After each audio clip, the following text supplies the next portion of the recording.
All right, we are live here tonight. Big game. And I'm so excited right here in Old Forster is because we have got the urban cowboy, the man, the myth, the 12th region sports.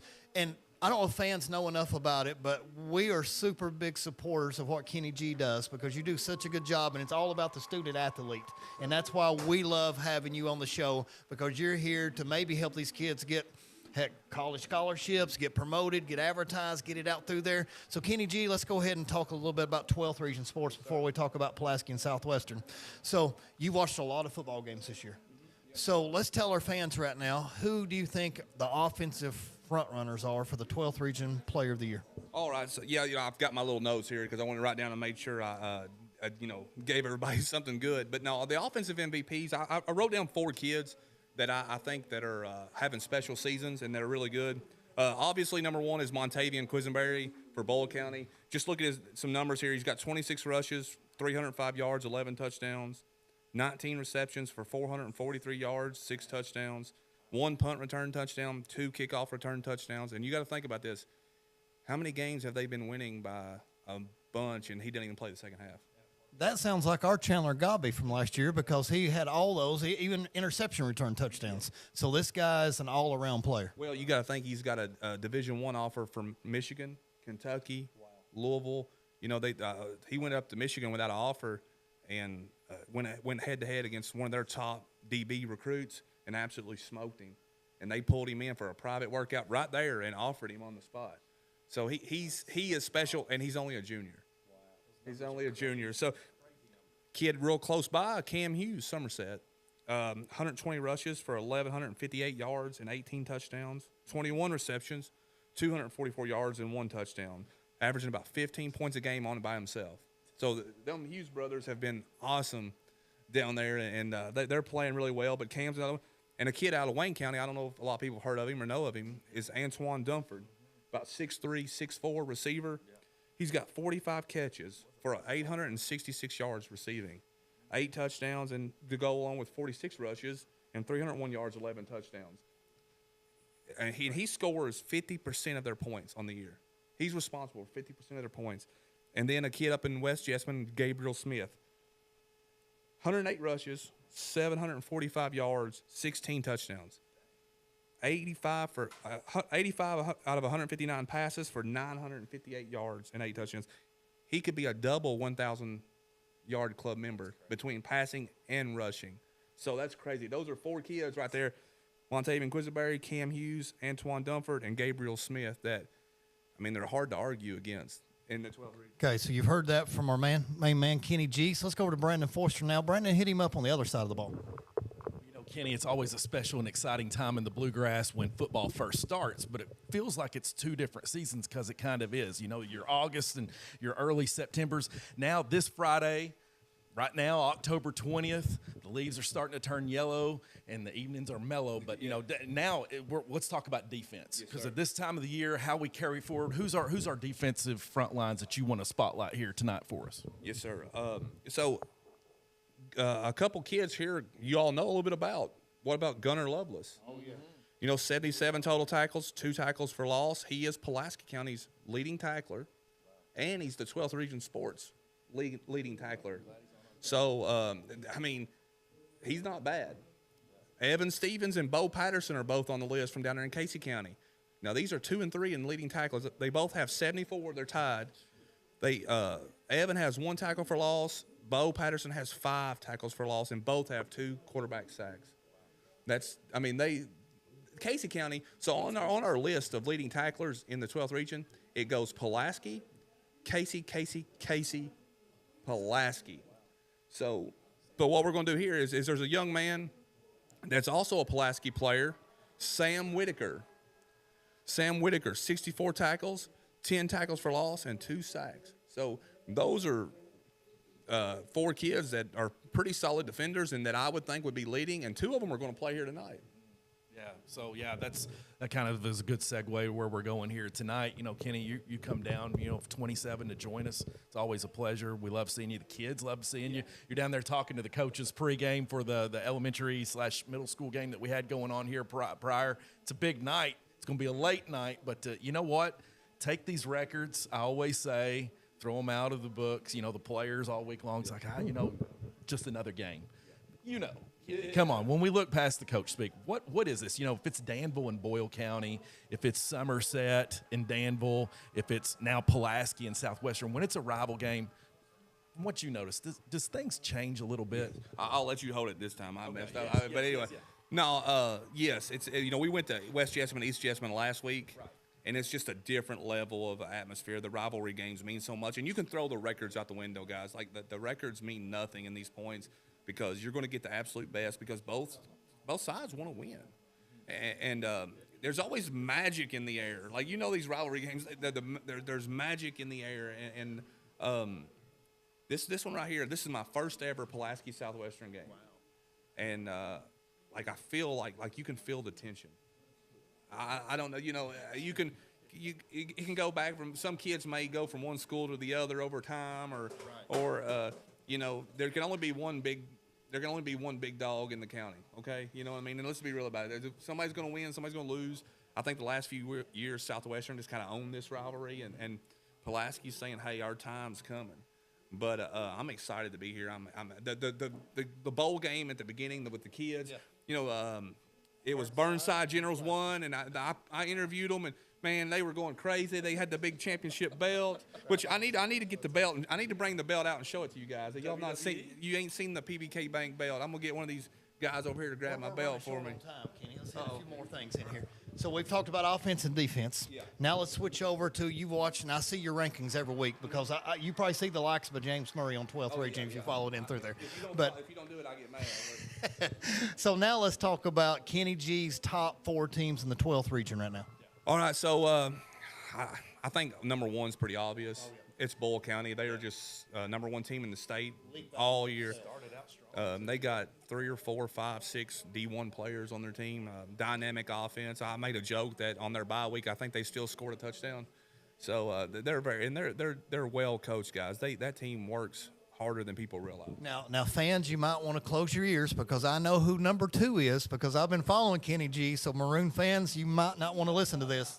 Listen, number 2 is Southwestern, the Southwestern Warriors. They started off, losing a couple games. Everybody thought that they were going to have a bad year, but no one took in consideration the schedule that they were playing. Coach Foley, he battle-tested those kids early because he knew he'd have a chance later on in the year and play some tough competition. And, I got to watch Southwestern play at Mercer, and they're just – And speaking of, number 3 should be – Mercer, yeah, I went blank for a minute. But I'll follow along now since I know. Yeah, you do. I went blank for a minute. Mercer County's a great team. Their only loss is to Southwestern. Dynamic offense. Thaddeus Mays is he's special. Okay, and number 4 before coaches. Rockcastle. Rockcastle's a team that they've only got 1 loss to Paris on a last-second field goal. Coach Larkey's got those guys playing tough. They're a good physical football team that doesn't get a lot. They kind of fly under the radar. But right now, they are my 4th best team. And, speaking of things, I've heard so many people say good things about Coach Larkey and the spread offense and how many points they put up. So I know he's a heck of a coach just from what I've heard from others. So, Brandon Foster, hit him up about maybe his early front runner for Coaches of the Year. Oh, yeah. So, yeah, the 12th region's blessed. Like you said, physical, hard-nosed, smash-mouth football. Kenny, who are we looking at for coaches around the region that you've seen? Sorry. I keep grabbing the mic. I'm so it's kind of weird. I'll tell you a couple guys that I think are really that would have a chance. Number 1, Coach Haddix. He's undefeated, 3-time state champion. Got a chance for 4. You can't leave him off the list. Coach Marsh at West Jessamine, has had a really good year. I think they're 6-2. They had to replace Jacob Jones, a college quarterback, and they've done well with that. Coach Larkey's done a great job down there in Rockcastle with the 1 loss. So those 3 guys are right there in my would be right there for leading candidates for Coach of the Year. Perfect. Well, Kenny G, we thank you so much. And fans, I want you to listen some more to Kenny G because he's coming on and he's going to do the second and the third quarter of the broadcast today. So we're going to learn so much more about 12th Region football. We got an exciting night for you. At halftime, we got a Maroon legend, Jackson McAlpin. We're probably going to do something different tonight and have the coin toss out on the field with the mobile cam. So we're ready to transition over. Thank some of our sponsors, and thank you, Kenny G. Thank you, guys. Appreciate it.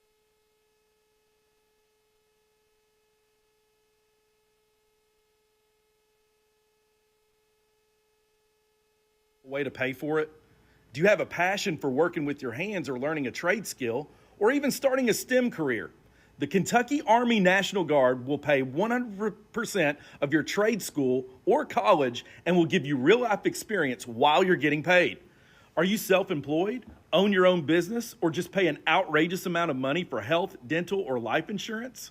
The Kentucky Army National Guard provides all of these and more with TRICARE Select Reserve at a better than affordable rate.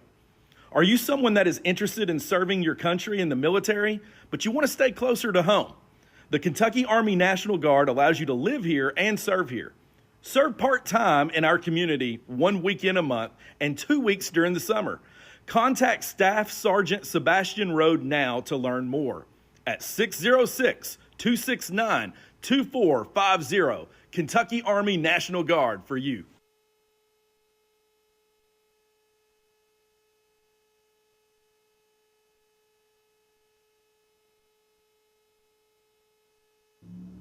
Let's give a shout out to one of our hardest working seniors, Mr. Tucker Gover.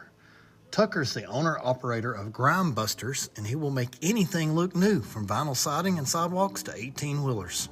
Plus, he does lawn maintenance and more. Just look at this picture of a before and after.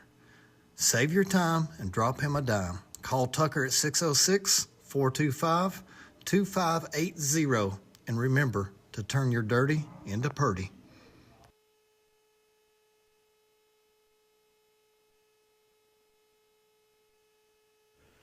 Sports Den is your one-stop shop for all of your athletic needs. Sports Den sports them all, from soccer cleats to baseball bats to anything in between. Sports Den even has your favorite PC attire, such as hooded sweatshirts and beanies for those chilly fall and winter days. Also, there's a brand new shipment of 2024 baseball and softball bats that have arrived. And don't forget to order that Letterman jacket for that special someone. Sports Den is located between stoplights 19 and 20.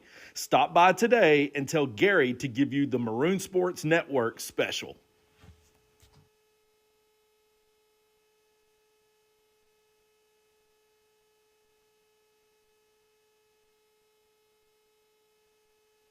We are back live here, and ladies and gentlemen, we are with what I'm going to call a national treat right here. And Sebastian, we won't mention that you graduated from Southwestern High School, as you told my kids today. But the most important thing is what you do for our community. And I know you're in every one of the schools, especially locally. But you do such a good opportunity of giving children an opportunity to go to college or trade school when maybe they don't have the financial assistance to do so. Will you tell us some more about the National Guard and the opportunities that you provide? Well, yes, sir.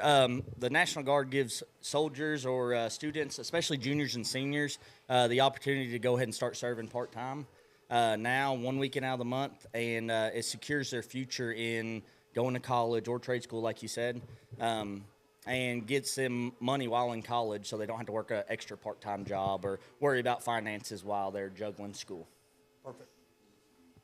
Sergeant, I know, talking to young people and something that you've experienced and seen and heard, the big thing is just taking that first step, right? So often, kids just feel like they're stuck. Right now, at the sound of our voice tonight, someone's listening on the stream, and they probably feel like in their situation, in their moment right now, that they're just stuck, that there's no opportunity, that there's nothing left. What is it that you would say right now to give them that push? Or someone that's listening, or a young person that's just kind of on the cusp, working on the whole confidence. What is it that you think that would be helpful to help these people take that next step and look at another opportunity such as the National Guard? The big thing with what I see in talking to kids these days are normally they're just too scared to step out of their comfort zone, and they're worried about failing, honestly. And the big thing that I always tell kids, even if they're unsure on what they want to do in their future, is mainly just shoot for the moon, try what you can. If you get it, then that's a great success on you. If you don't, then the worst thing they can tell you is no, and you can try again. I love that advice. And you and I talked a little bit today, and you're here with the athletic team, and I didn't realize how athletic you was in high school until you told me all the different records that you set at Southwestern High School. So obviously, this works well with athletic children, but you do not have to be athletic to go in the National Guard. Basically, all you can do attitude. You just want to come in and with the right attitude, right frame of mind with things. So the greatest benefit that you think from you joining in high school to where you are now, what's the biggest thing that you can tell kids that, hey, this benefited Sebastian in this way? For me, the biggest benefit was going to college in general and giving me a way to pay for it without paying for it for myself, one, and not having to worry about, like I said earlier, finances while going to college. Gives you that solidification of, hey, you got your college paid for, and if you want to be a student athlete and do a sport, you don't have to worry about having a scholarship because your school's already paid for, and you can just go out there and give it all to either walk onto a team or just give it all to whatever sports organization you want to try for. Well, James, you probably know this, but Sergeant's not only in our building changing lives for the betterment of our young people, he's also helping out our older folks and our administration and our staff.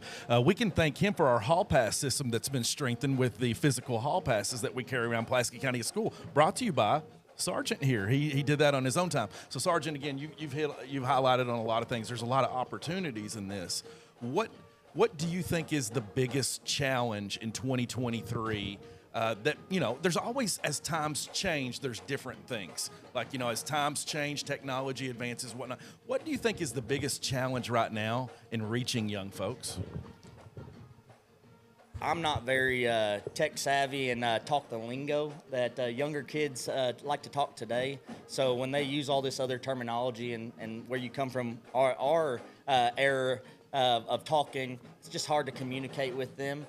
Honestly, but there's one thing that you can communicate with them is, hey, this is something good for you to do and try, and there's no limit on what you can do once you begin something. Let's talk real quick, and I may have the date mixed up, but I thought it was maybe next Monday, but sometime coming up soon, you're going to have something special for the Pulaski County High School students in our gymnasium. Will you tell us a little bit about it? And hopefully I'm not wrong, but we talked about the obstacle course and coming in, and will you tell us one more when that's coming? Oh, yeah. So today I end up having the 80-foot obstacle course to include a big 20-foot slide. So all the kids that wanted to or could attend can come down there and run through, do something physical activity-wise, and run through the obstacle course. We also had the Pugil Arena where they can get into this arena and joust. And they did wear protective equipment. Yeah, exactly. Back in the day. We had archery tag as well, so bow and arrows with big foam bullets on it that they can shoot. They can play dodgeball. And then a gaming trailer. We also had a 30-foot gaming trailer, which had a bunch of e-sport games in it and allowed the kids to, play video games while at school. But there's a lot of good benefits, and the kids absolutely loved it today. One thing in the future that I plan on doing is trying to do something where the kids get out of class and do some type of physical activity. Every kid in a certain time, a 2-hour period during a week is out on the track walking or doing some type of physical activity to get them out of the classroom and motivated a little bit more. Well, speaking of that obstacle course that you brought, you so graciously helped us out at Project Graduation with that same setup. Our seniors loved it. And another thing, James, after he came in here early and busted it to set it up for Project Graduation, our kids loved it. When they hit the door, they hit the ground running with those things. But Sergeant over here said, hey, y'all want to play some 3-on-3 basketball or 5-on-5? Adults against kids. Barrick Williams, Bryson Duggar, get out of the way. My man was playing all night to about 1 o'clock in the morning. I was like, how do you do this? But anyway, Sergeant, outside of your job and helping kids, what is it that you like to do? What's important to you? A big important thing to me is family, just spending time. I love being outdoors, camping, kayaking, running, just being physically outside. But family is a big important aspect to me. So if I can be with my family exploring something or out in the woods, that's what I like to do. Well, Sergeant, I know that you were a graduate of Southwestern. I'm a graduate of Monticello Independent. You are definitely, how much you help, you're definitely a part, and welcome to the Pulaski County family for all that you. We thank you. Right now, folks, stay tuned. We are going to turn it over to the national anthem and coin toss, bringing you live footage right here at Pulaski County Field. Just sit back, hang tight, because we're bringing you the Southwestern Warriors, Pulaski County Maroons. I got Coach Ridner. I got Coach Mobley here. I'm ready to just run through some glass. Hang on. Pulaski County Maroons coming your way with a win.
Never mind, it's turning on. Give us a second. Just gotta give it a minute. Okay.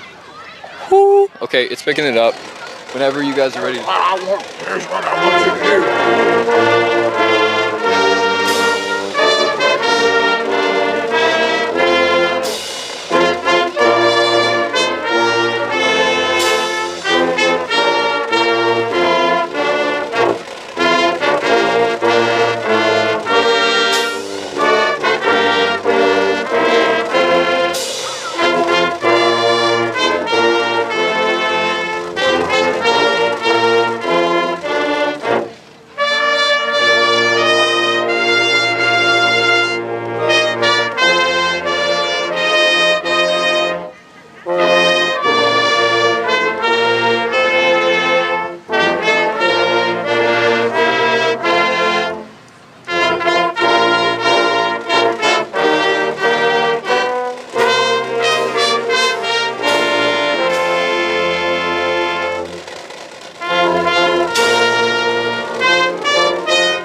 Please remain standing until the color guard has exited the field.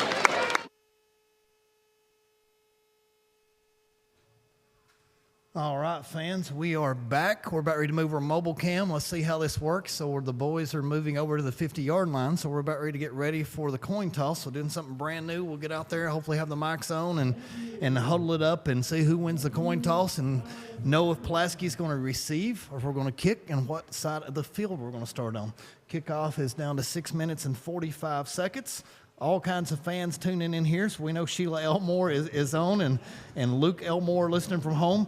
My main man, Superman, has already said me and Forster are looking good. So Forster, Superman said we're looking good on the air.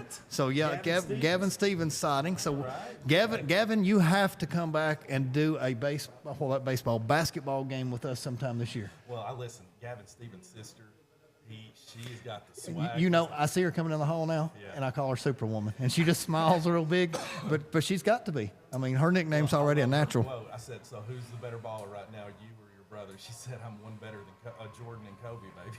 I was like, Wow, that's a great wow. line. Chef Stevens is listening. He had a great baked potato bar today, so if the teachers got fed really well, he said, thanks for putting Rockcastle County fourth. Well, it wasn't us, it was Kenny G, but yeah, that's good. Chef, that's about where you're going to be in fantasy football this year, so I'll let you know somewhere between that 4th and 8th range. That was a delicious muffin, now that you said that. Pumpkin, the cream cheese in there. Oh my gosh. It was good, man. It was. Our main man, Damian Laws, is listening to every broadcast. So, fans, Earlier tonight. we did. Rambo, so excited to run into him at Slim Chickens and looking good. Big shout out to Tiffany Finley, of course, her newlywed Tiffany. She's married to Andy. She's executive director here in our community over a big time community thing in July. It's bigger than the 4th with the Master Musicians Festival. Her nephew tonight, we'll be calling his name hopefully a lot, in Cone Finley, leading the team in interceptions. But Tiffany and, of course, her brother Wes, Cone's dad, love them, love the Finleys. Big fans. And, of course, shout out to you for watching the Room Sports Network. James, I'm excited because, listen, it's a rivalry game. This is big. We can feel the tension. Kenny noticed it earlier today. Gosh, get them there. Now we got the walkout right here for the coin toss. Both teams, players. Looks like Pulaski County with Coach Hines locked. Fans, we apologize. We thought we'd have the camera at midfield and set up, and it's not set up. But let's get ready to switch to it. We'll do the best we can do. So let's go off the air, Brandon, and see if we can listen to it. We have this on. We have the microphone. Yeah, I had to turn. I have to turn it on. Oh, I hit. Yeah, we're fixing it. We're fixing it. Okay. Everybody have fun. Anybody hurt? I don't want to do Wrap that in Joe. Okay. We ask you to do something good. Okay. Anybody got any questions? Speak. Here we go. Head tails calling in there. It's going to hit the ground. Michael's going to tell us what it is. Give you the options. Okay. He called tails. Tails do. Give the options. The play clocks tonight will be kept on the field. Right, come to me. Ready to go to Joe, please. Right there. Spin around. All right, fellas, shake hands. Let's have it going. Southwestern wins the toss and the throws. The Maroons will get the ball first. Are you ready for some football? Southwestern looks like the awesome. Maroons have won the toss. So I don't know if I got to hear everything. The fans should have until we get our headsets, maybe when we get a little more money and get things ready to go. So did we elect to receive or kick? Great question. Our fans Guess we'll know. find out. Our fans know. Yeah. So we'll find out here soon.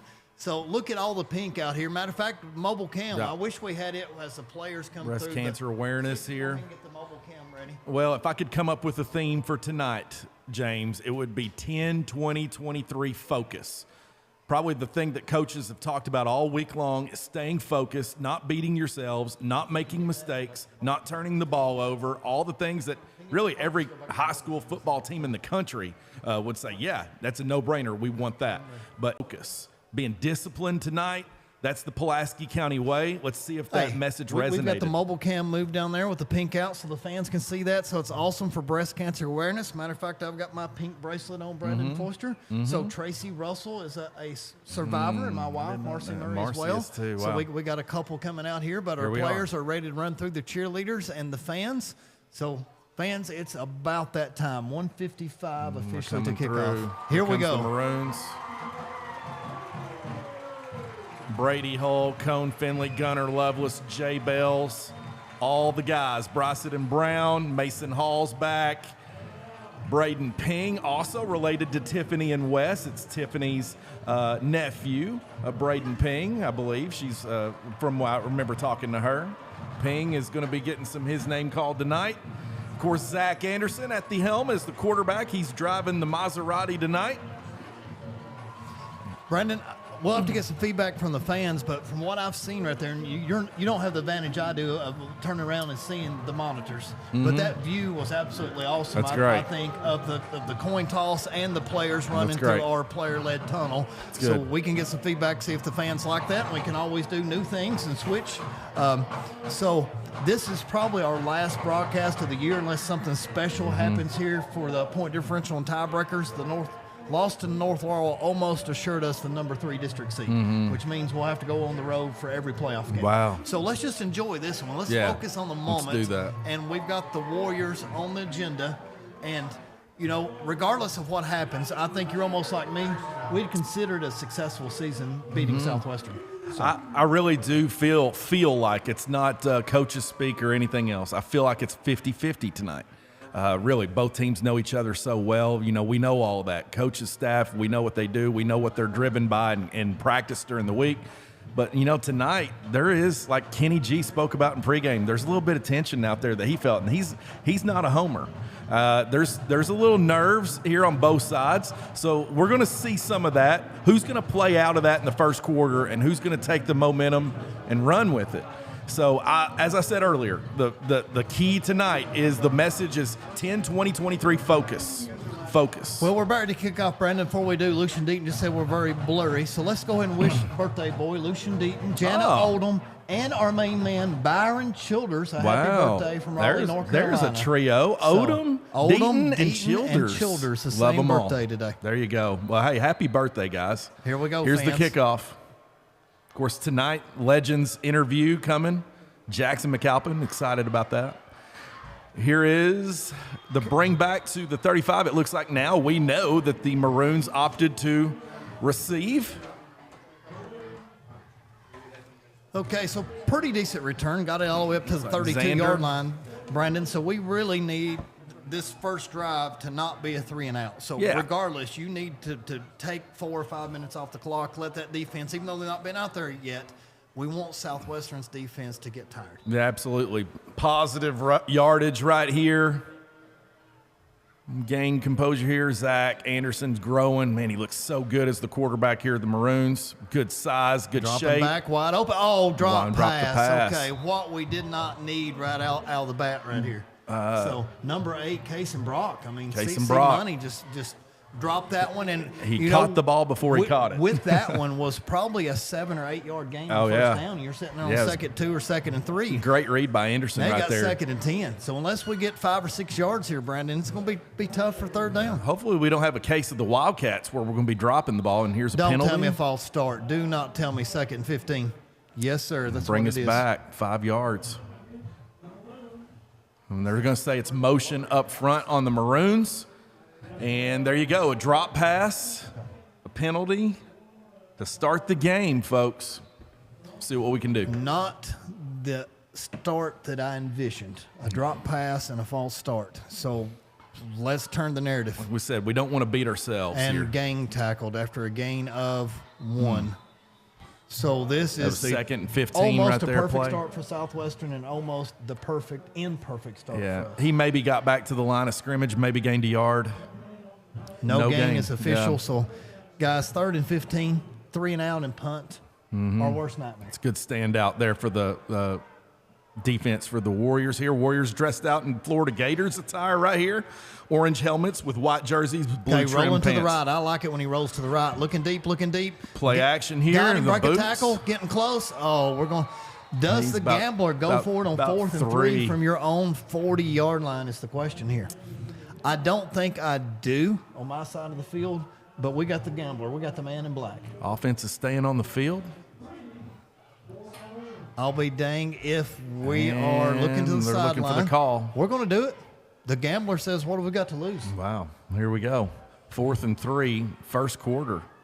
Wow. Look at this. On our own 40. Is he trying to get them to jump off sides and then going to punt it? And Okay, timeout early, timeout. fans.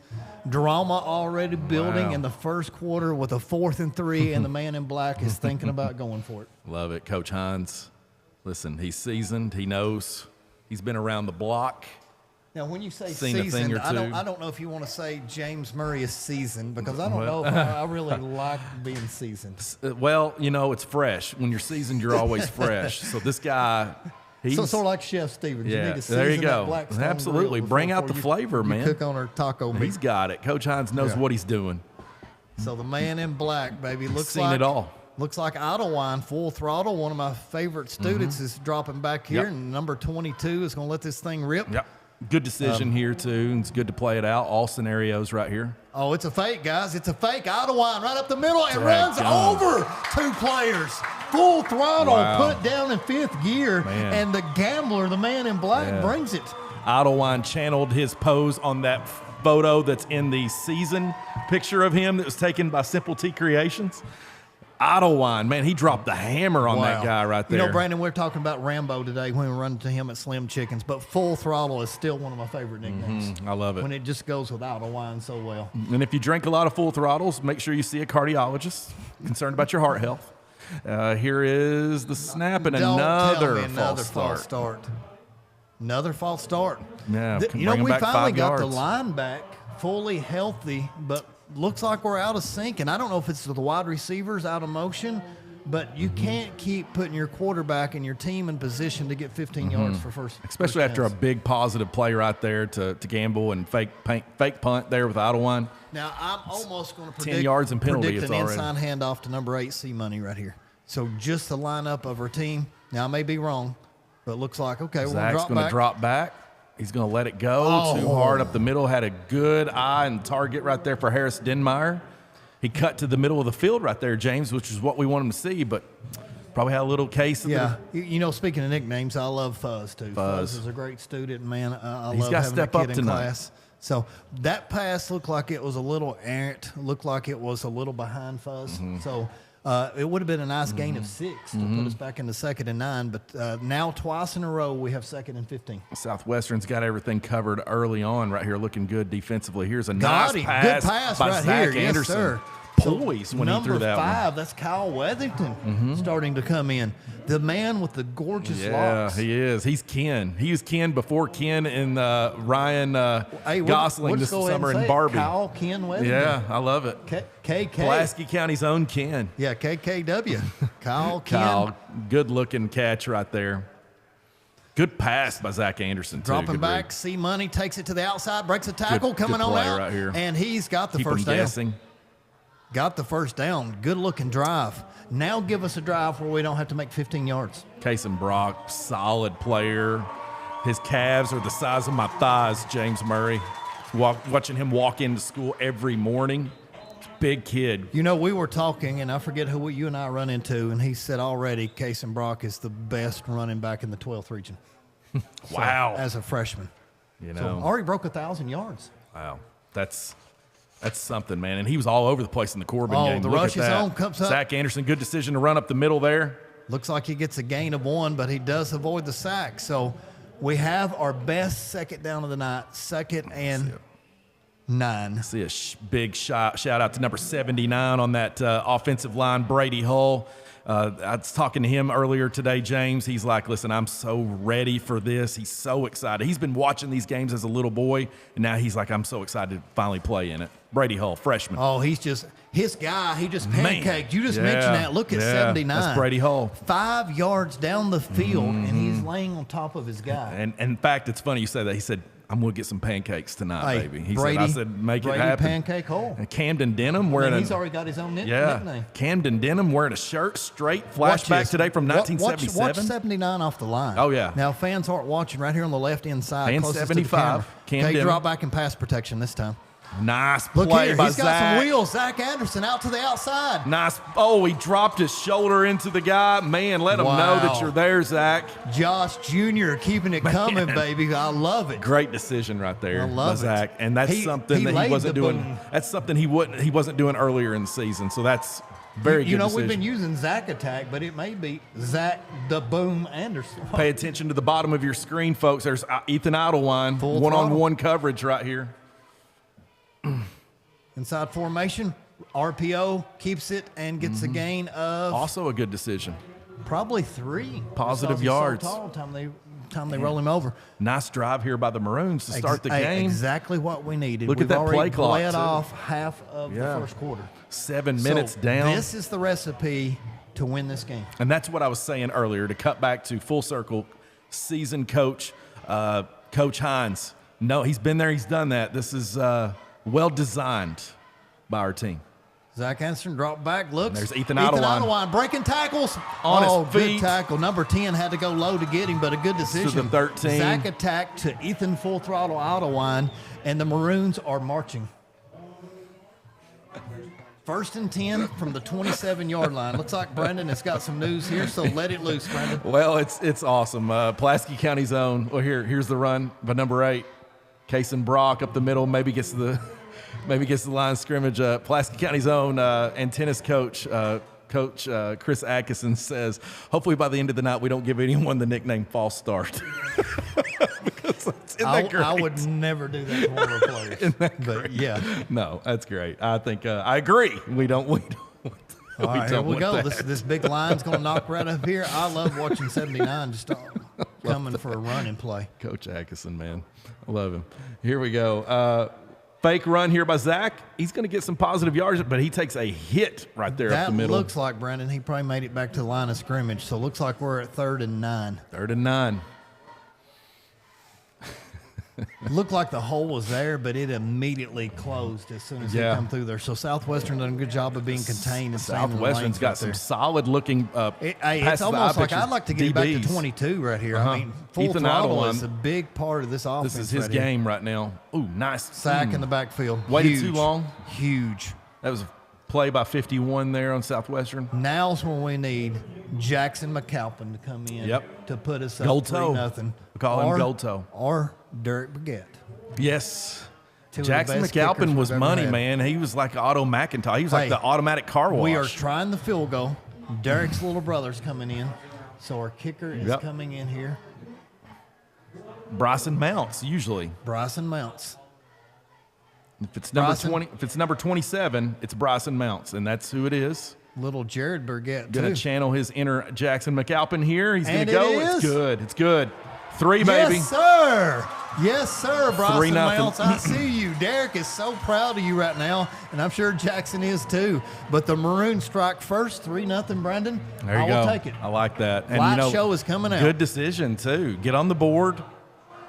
And I'm glad the lights are on. There was, before pregame, no one would know. A peek behind the curtain. There's always technology we deal with, James, and there was a run to make sure the lights were going to be ready to go, and it looks like someone answered the bell.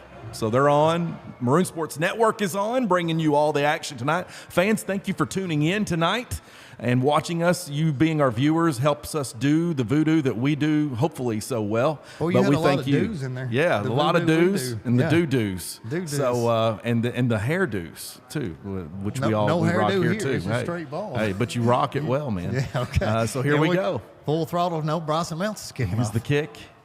Maroon Sports Network bringing you Pulaski County 3, Southwestern 0. If we can get down there and cover it in time. Picks it up at the 5. Lanes are covered, trying to get to the outside. He's going to try Has to he cut got enough speed? Get over there, guys. Take him down. And man, that was a long play. Ran him out of bounds at about the 12. He ran about 32 yards to gain about 3 yards. Yeah, tried to cut it and looked like he was going to. I think he just made it to the 8, didn't he, Brendan? Yep. Well, hopefully that's great. That's a great start for the Maroons here. And now, in a perfect world, also we get a turnover. In the second perfect world, they go 3 and out, and we get the ball at midfield. Yeah. In an imperfect world, one carry and score a touchdown. I say tonight we're going to see fake everything. We're going to see fake punts, fake fourth and 50. Someone's going to go for it. Both of these teams, they want to smell blood tonight. All right, here we go. Boy, Southwestern's got some big old boys, too, especially at the end of the line right here. Brady Hull's out there now on the defensive line. So, run, no surprise, coming right up the middle, and the Maroons are ready. Gain of 2, 2nd and 8. So, first play so far, so good. You got Jay Bells out there. You know, we can't say his name enough, along with Camden Denham. Talking about 057? Mm-hmm. And Jay Bells, he's going to be a guy that's front and center. That it's going to help us. You didn't want to say Jay Haybells? Haybells. I was wanting to say it today in the pep rally. Okay. But Jay, he's going to be the guy that can stir that drink on the defense tonight. Okay, look here. Warriors are coming out with 3 wide receivers here, but I think they will probably still hand it off. But Brody we'll see. Johnson's out there. And we got to contain. Braden Ping's on the good secondary. Good tackle right here for the side. You are down, my man. Decision. No sense getting up. So 45 says, hey, look at me. I got this thing. And no surprise, Gunnar Lovelace. Gunnar Lovelace. Yeah, all the over the leading tackler in the 12th region. My man brings it down for us. Love that. I love the name Gunnar for a football player. It's great. It's like you don't even need a nickname because you've already got your nickname. It's almost like we got the guy straight out of the state of Texas. I mean, with a name like Gunnar, man, that's great. And then football, you need to be Loveless. Yes. It's not absolutely. like Gunnar Love because that's a movie character. No, Gunnar absolutely Loveless. not. That's not Ken. Okay, 45. Good job. Guys, come on. Do it on third down. Defense going to try to make a stand here. Come on. Somebody make a play for you, Maroons. Here they make go. A play. Somebody get some pressure. Get some pressure. Get some pressure. Dumps it down to their running back. Yes, sir. Gang tackle right here. The Big stop by perfect the start Maroons. for the Maroons, and this is going to be a punt for the Warriors. 4 yards in 3 plays. Averaging That's awesome. 1.3 yards per play so far for the defense. This is a great, your messages were received by your players this week in film room and in practice. Kudos to the coaching staff to get these guys ready tonight. Now, let's hope we don't have something stupid like the Missouri fake punt that killed Kentucky's momentum. It would not shock me. I want to get the ball right here at the 40. Line drive. Good catch. Full speed up ahead. Breaks through the tackle. Getting to the outside, back in. That is Did Xander. we fumbled. Is that Xander Simpson? We fumbled. Southwestern ball. It's a big-time play if that's the They case. got to talk if we're down.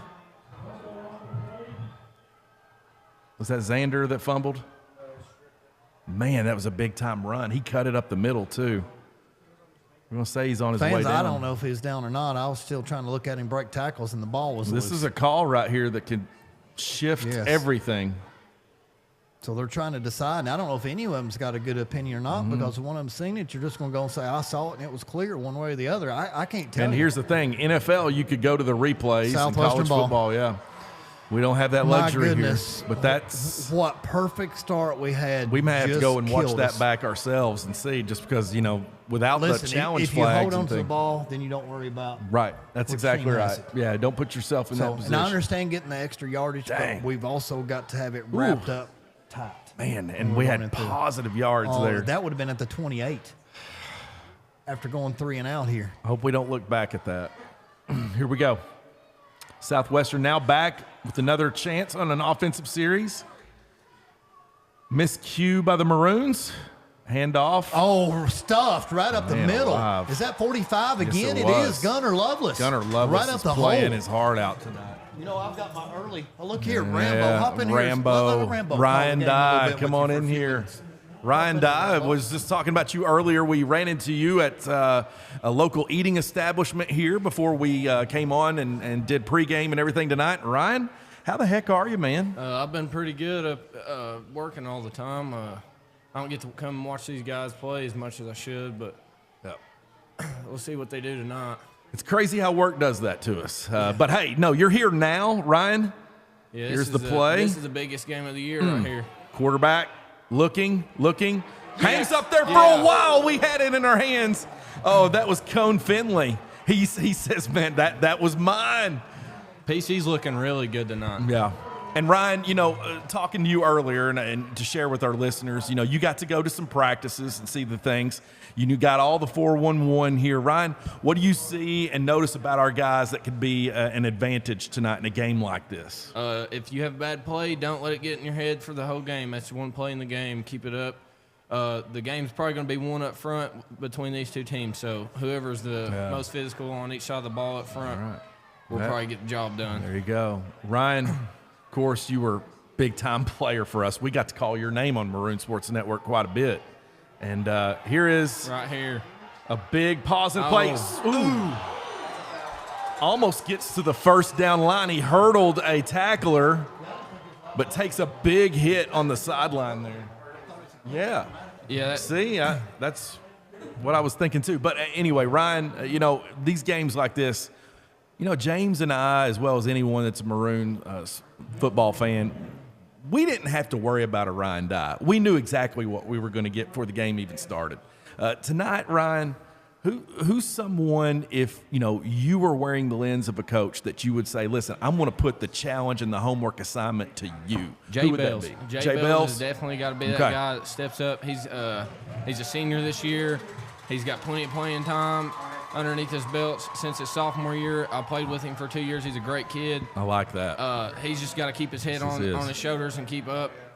If he has a bad play, you don't need to let it get in his head. And right there, fans, it is the case that it is a penalty if you try to hurdle a defender. So Southwestern goes back, 15 yards? Yeah. 15-yard penalty right here. This is a huge stance because it's 3rd and 16, a chance to get right back where you were a second ago and put the Warriors back in punting formation. And the whole season stats, the 3 and 6, that don't do this team judgment. I agree. This team's got so much talent. They're just awful young. Give this team 2 years. If they all stick together, this will be a really good football team. I agree, and that's great. This defense and offensive line, man. Look at that stutter step. Great play by the quarterback of Southwestern. You can't arm tackle that. Ooh, stiff arm there on number 28. He gets some more yardage there. Jesse Dixon took it. He's going to go, and he turns it, and he's going to go to the house. Southwestern gets 7 on a big-time play right there offensively. We had the stops. Probably would have got a first down, but we were there to make the tackles. Ryan, we just didn't make the tackle. That's one of the plays that this team just can't let get in their head and ruin that entire game. They need to just focus up here and fix their mistakes. Got to wrap up. Can't arm tackle. And that's something that has been looming because in the previous games against Madison Central and North Laurel, that was one of the things that we were trying to do. So it was the arm tackles or leg tackles and just break down there. Here's the extra point. It's good. Southwestern 7, Pulaski 3. Pulaski will take over offensively. It's Ryan Dye, Pulaski County Maroon alumnus now. It's crazy to say that. And beloved from the football team. Joining us in here. Love seeing Ryan Dye. And Ryan, you know, right now, like you just said, I like that. The message is simple. Look, it's first quarter. We're down to a minute and 20 to play right here. You got to forget about it. There's a lot of game left to be played. This team needs to keep their heads up. Tell me, though, like from your perspective, though. Being on the field. How hard is it to say, look, forget that happened? I don't even look at the scoreboard when I'm playing. If I'm in this game right now, the scoreboard's not there. I'm playing like it's 0-0 the entire time. I just know as an adult, if I make a mistake, I'm going to be my worst critic. And it's like, I've got to quickly put that to bed or it's going to affect everybody else. And I think that's the thing about team and unity in sports that, you know, again, it goes to the classroom. We try teaching that in the classroom at the high school here. And that's such a difficult thing. And you got everybody on staff here. Ooh, trying to onside kick. Pulaski snuffs that and out. Each man's got a job to do, and they need to focus on their job and not everybody else's, and try to do everybody else's. Right. That was a big problem I had my senior year. I would do my job, and if there's a couple guys that was slacking on theirs, I'd try to do mine and theirs, and then it causes a play like just happened a couple plays ago, give up a big touchdown. And Pulaski now on the offense. Zach Anderson now to take the snap. He drops back. He's feeling some pressure now. He's on his feet. Good decision. Gets past the line of scrimmage, gains about 2. So what looked like nothing, he's having no time right now with the pressure that's coming at him. No, that O-line, they need to plant the feet and just hold them there. Even in 2 seconds is a world of difference back there. And a good decision to run it there puts us in positive yards, 2nd and 6. It's 50 seconds counting down to the end of the first quarter. Everything was going right for the Maroons. Icing the clock. Looked like we were going to get the ball overturning, having them to punt it and get it back with good field position. And another fumble. Kason Brock got hit late, fumbles the ball. Southwestern's going to take it well past the 50 at about the 46, 47. That's another play that they're going to have to look past. Defense going to have to come out here and bow their necks. Absolutely. And, you know, that's you were talking about this earlier in pregame too, Ryan. You know, look, some young guys out there, man. You know, you got your Cone Finleys, you know, Camden Denham even as a junior, Brady Hall, you know, Brossett in there and Jay Bells. That's why I like that you threw the challenge flag on them tonight. Like, hey, tonight it's all about you guys. But we got some young guys out there. Yeah, it's a testament to youth It's really up to the seniors to help those young guys out because they know how it is playing up here on this varsity level. This ain't middle school ball anymore. Yeah. It's Ooh, nice play in the backfield, but again, going for the legs. And they're going to have to get hats to the ball. They're going to have to get the more guys they got there, the less room this offensive guys got to get away. So draws the Southwestern back. And it's 13 seconds counting down to the end of the first quarter. It's Ryan Dye. It's Brandon Foister. It's Maroon Sports Network. It's Friday night. The leaves starting to turn yellow, and the evenings are mellow, but it ain't mellow, nothing mellow tonight at Pulaski County Field. This is a rivalry game. Ground's probably shaking down there for some. We're going to go to the commercial. Folks, sit tight. Time to shine, yeah! Watch me now.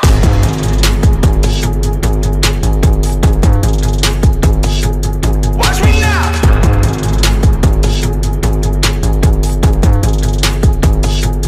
Watch me now. Time to shine, yeah! Watch me now. All right, folks, we're talking real quick, Brandon Foster, about Simple T Creations, an amazing job that is done by them with all the photos and banners of our students.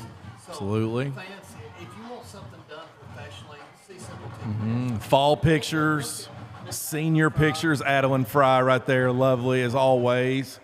There's Ryan Beam. That was our Teammate of the Year award last year at the Maroon Sports Network Awards. There's the cheerleaders decked out to the nine. There is our cheerleaders as well, spotlighted again, doing a great job today for our pep rally.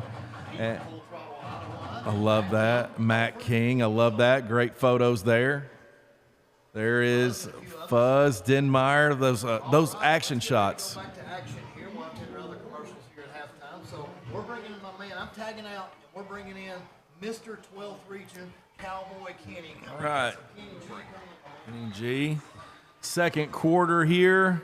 Kenny, you talked pregame. You got to say our man Gunnar Lovelace, and he was playing so good on those first couple of drives. And then there was the turnovers. Yeah, in the first quarter, this game's a little bit closer than people realize as far as talent levels and stuff go.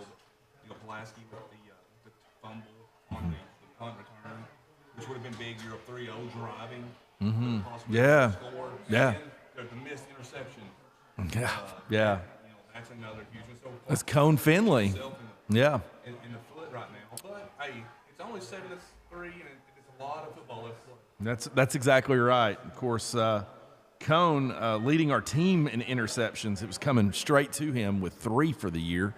All right, here's some pressure on the quarterback, which we've been trying to get. He's had plenty of time to throw, and now he's going to cut it for positive yardage. Cross the 50, out at about the, looks like the 39 maybe? 42. And, that's what happens right here.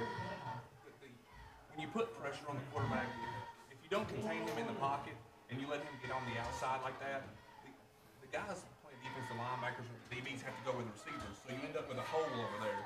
Yeah. Where he runs for and they're finding that sweet spot. That's exactly what happened on the previous play that they scored on. I mean, they just yeah. And Foley's going to keep the offense on the field here. So this could be a big-time stand right here to get yourself right back on the momentum side for PC, and they're going to call a timeout and talk it over. Yeah, they got to think about it. I don't think they got a field goal kicker to kick it from there. so you either, but Pulaski has moved the ball early. I think they've kind of took a Southwestern style of it. All right, we're going to pause right now, folks, for another commercial break to thank one of our sponsors and affiliates here at Maroon Sports Network. Hang tight.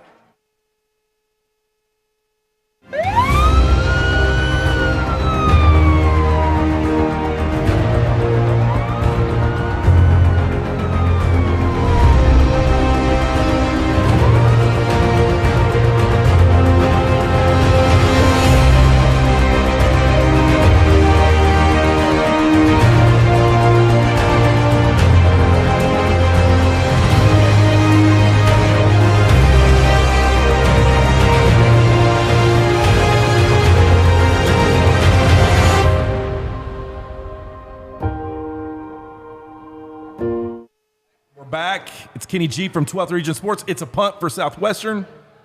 Back to PC. No fair catch. Going to try to turn it. Trying to see who received that. And it's going to bring us close to the 20, probably at the 18 or 19. And Kenny, you talked to us pregame. You've spent a lot of time with us in the basketball side last year at the girls' 12th region tournament. But for those that don't know, talk a little bit about you. Give us a little bio and background on you. I know talking and getting to know you. You came south tonight on 27. You're native of Lincoln County. Yes, sir. I live in Lincoln County. My son is a freshman at Boyle. I've always spent my whole adult life either coaching or youth ministry or doing things to promote and motivate kids and mentor. So that's kind of where 12th Region come from.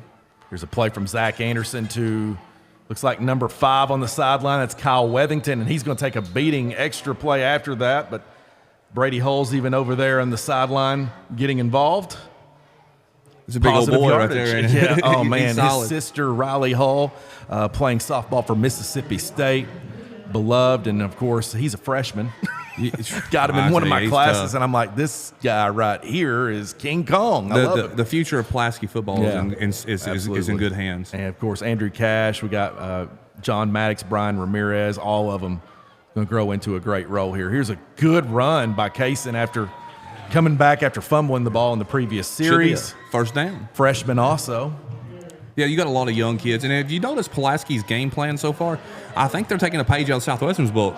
The clock is their biggest enemy because the more Southwestern has the ball, the more chances they're going to have to score. So I think Pulaski is just kind of massaging that clock. They're using the clock. We're getting close to a quarter and a half already.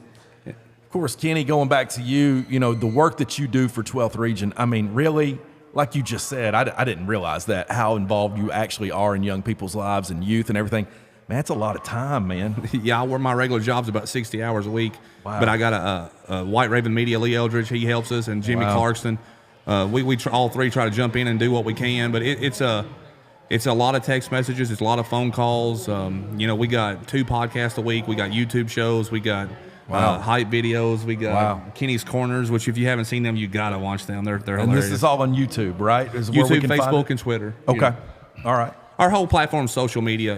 I think it's the new way of advertising. It's the new way of promoting people because every kid has a phone, or 308 million people have a phone. Okay, on the youth side, is that something that you also notice that helps, and something that you also used to talk about with our young people on the social media side too, when you deal with them on that end? Yeah, a lot of as far as the throw there, that's a nice catch by 13 Harris Denmeyer. It's the Fuzz Patrol there. That's the Chandler Godby 2.0 right there. Maybe. Yeah. But it's all we like investing in kids and like I got a saying that says make everybody feel like a somebody. So that's what we try to do, and we talk to the kids about it. A lot of them need to be put out there in the interviews and stuff, trying to teach them how to be in a professional setting or to just promote themselves. Well, that's absolutely great, and commend you for that. Here is Zach Anderson stepping back. Great throw. That's Fuzz again, and they're going to roll him out of bounds. Wow. Right in front of the sideline judges. The refs are talking about Brady Hull is just pleading the case as well as the coach on our sideline. That's something that you don't typically see sometimes officials go against. So in high school, is it 1 foot or 2 foot that has to be in bounds? Because if it's one, he was in. I really believe that he was in. All right, they're going to call it in. Wow, overturned by the back judge, and that's discussion still going on. That's something that you don't see. Well, from here, I thought the 1 foot was down. 2 feet, no. I didn't think he got 2 feet down, but he did get the one down from here, which is a long ways away. But you had both of the refs right there. They had disagreeing opinions. Here is the play. Of course, you talked about your son at Boyle County. Boyle County, starting out the year, beating a Cutter Bowley team in Lexington Christian to start the season. It was like second game of the year, right? Oh, yeah. It was, Boyle's just the word I use for Boyle is thoroughbreds. Wow. I mean, it was amazing, that score. It was back and forth, I remember, at the beginning of the season. But now here is it looks like we cut it back here to the line of scrimmage maybe. Yeah. No gain, second and 10. A lot of quarterback runs here. He's falling back and just grabbing out. But earlier I saw the running back. He had both hands on the football too. He wasn't giving it up no more. He had it snug, tight in there. definitely in their heads here. Of course, Zach Anderson plays basketball here. His first year taking the keys to the driver's seat here, and he's going to look double coverage. He caught it. How in the world did he come down? It's Fuzz Denmeyer. Wow. I paused because it was like I was watching it in slow motion. Did you heard what I said, did you? Yeah. I said that's a bad throw. Yeah, I agreed. I was like, that's double coverage. There's no way. How he got that? Wow. That was an amazing play. Buzz Denmeyer saying, I'm going to make a believer out of you, baby. I'm a little disappointed because any other time I would be in the ends down and on the field seeing that. What? And I'm up here on Maroon Sports Network. Where's James at? We got to talk about this. Murray if I'm going to miss plays like that, I'm going to have to get back down there. Yeah. Well, guys, I'm over Brendan Forster's shoulder, and that's going to be one of our nominees for the Maroon Sports Awards Play of the Year. And Kenny G, you're coming to the MSAs this year. Yes. You're nominating one of our awards. I will be here. Good. Wow. Could that be? Could that be the 12th what region? turns the tide right here tonight? Yeah, that's a big, but that could be the 12th Region Sports Play of the Week. Wow. Yeah, wow. And there you go. The footage right there, folks. You saw it live. I sort of paused, and that was what they call here on YouTube dead air. But, man, I thought that ball was up there for a long time. No, it was a little wobbly. But it was double coverage. I saw the safety coming over. I thought he was going to pick it. Yeah. But the ball just seemed like it kept going, and it hung over their hand just enough for the young man to make a remarkable catch. Zach Anderson with the play and the throw, and Denmeyer with the catch. Let's talk about Zach Anderson for a minute. Yes. I got to meet him and shake his hand there pregame. He looks like a QB. He's still growing. He's got a good physical look to him. Throws a good ball. Like he looks like a starting quarterback somewhere, During the day in school, he's all business. He's got a great personality. He's got what they say in the wrestling business, charisma. That's right. He's a great, well-rounded kid. And nice play in the backfield to just keep that momentum going on special teams. That's what you want to do. Kenny, James had mentioned to it earlier, and you probably noticed as well. You mentioned on that list for defense there, 2 Pulaski County, 2 Casey County. But the problems in the last couple of weeks, like you've spotlighted, is our youth, there's some growing pains. Obviously we're wanting them to grow up faster than they are.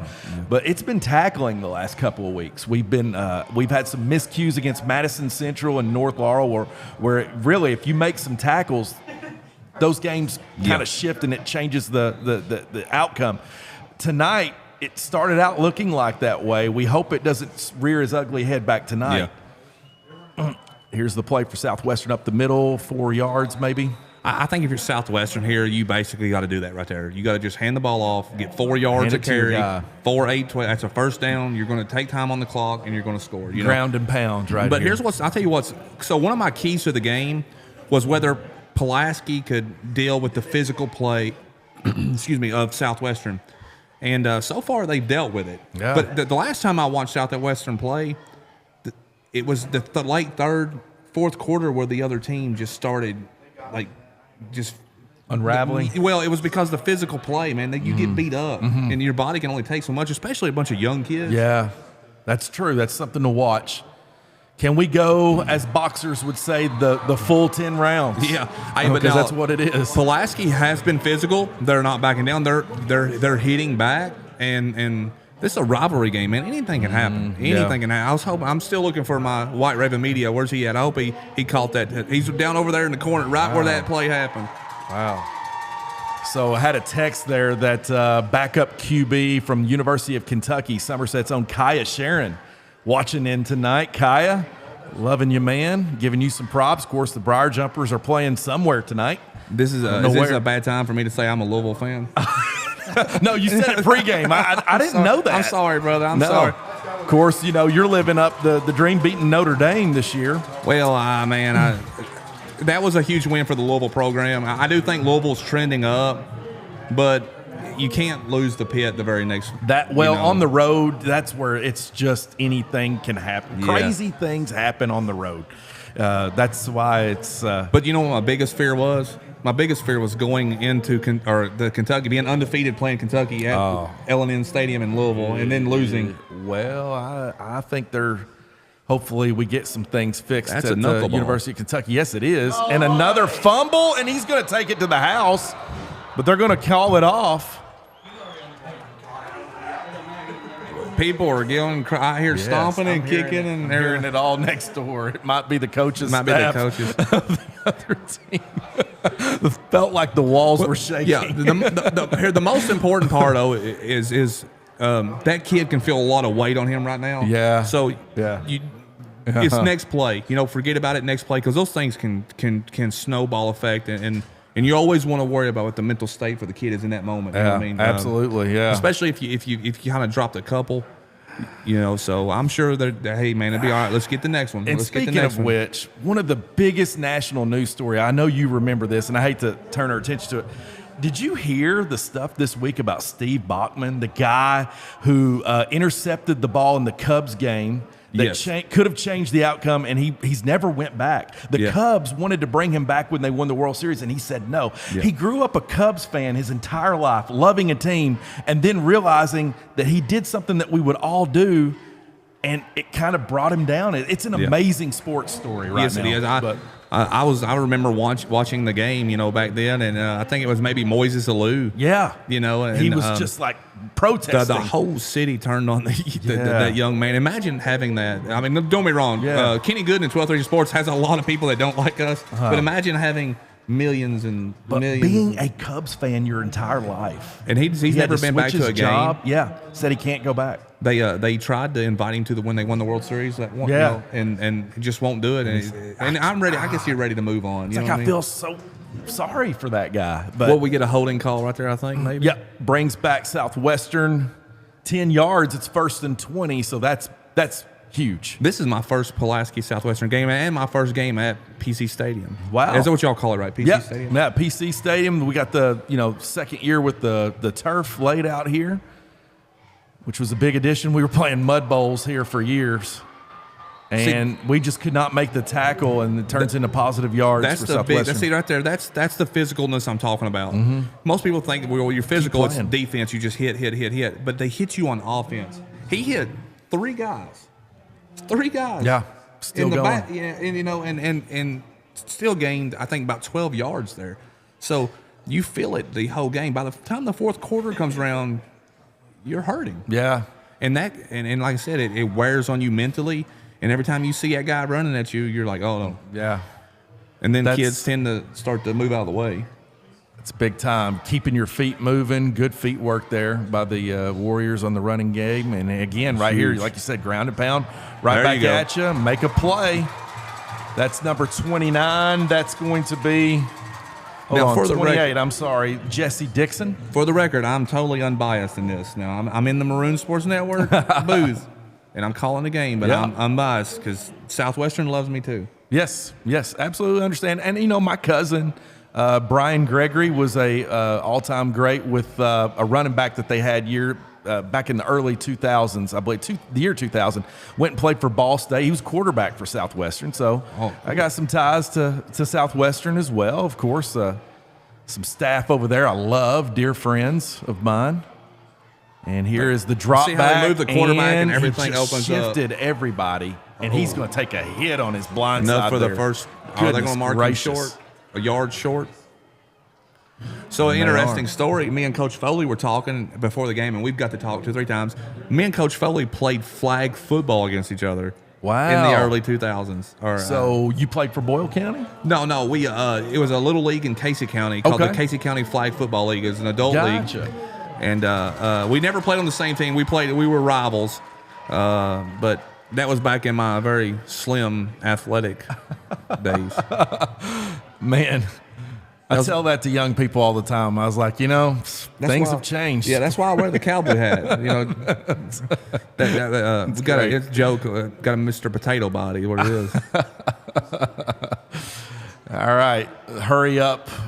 Running to the line of scrimmage. They're going to get it hiked and go. It's 2 minutes, 29 seconds. Maroons up by 3. It's a fullback blast right here to the left side for a first down. Southwestern's going to get it.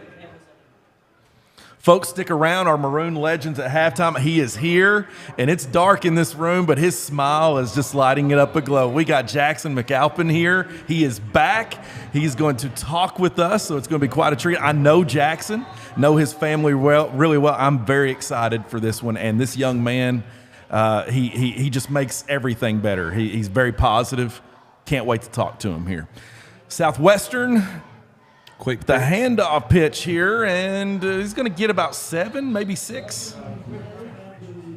Yeah, about 6-yard gain there, and that's what they got to do. Southwestern's got to play Southwestern. They've kind of, with the different quarterback, they've been throwing it just a little bit. Last week they threw it for 250 yards, Yeah, and it changes a little bit of how they play, but they kind of got to get back to what they're doing. Then that's just pound and pound and pound the ball. I believe Southwestern a couple of weeks ago lost to was it Franklin County or yes that was very I talked to Coach Foley about that. Very difficult loss for them. That's one of those that's hard to get over, but they won the next week 63-14. Kind of quickly put that to bed. That's a good response. Yeah, you're up 10 with 3 minutes to go. You got to win that game against the number 1 team, and I think at 3A maybe or 4A. I'm sorry, the number 1 team in 4A. And that's exactly what you want, because so often after a loss that can lead to this hangover that kind of just sticks in people's minds and you can't get over. So that's a great coaching. In that loss, it had more effect to do. It affected the 12th region more than people realize, because I think it would have messed up the RPI.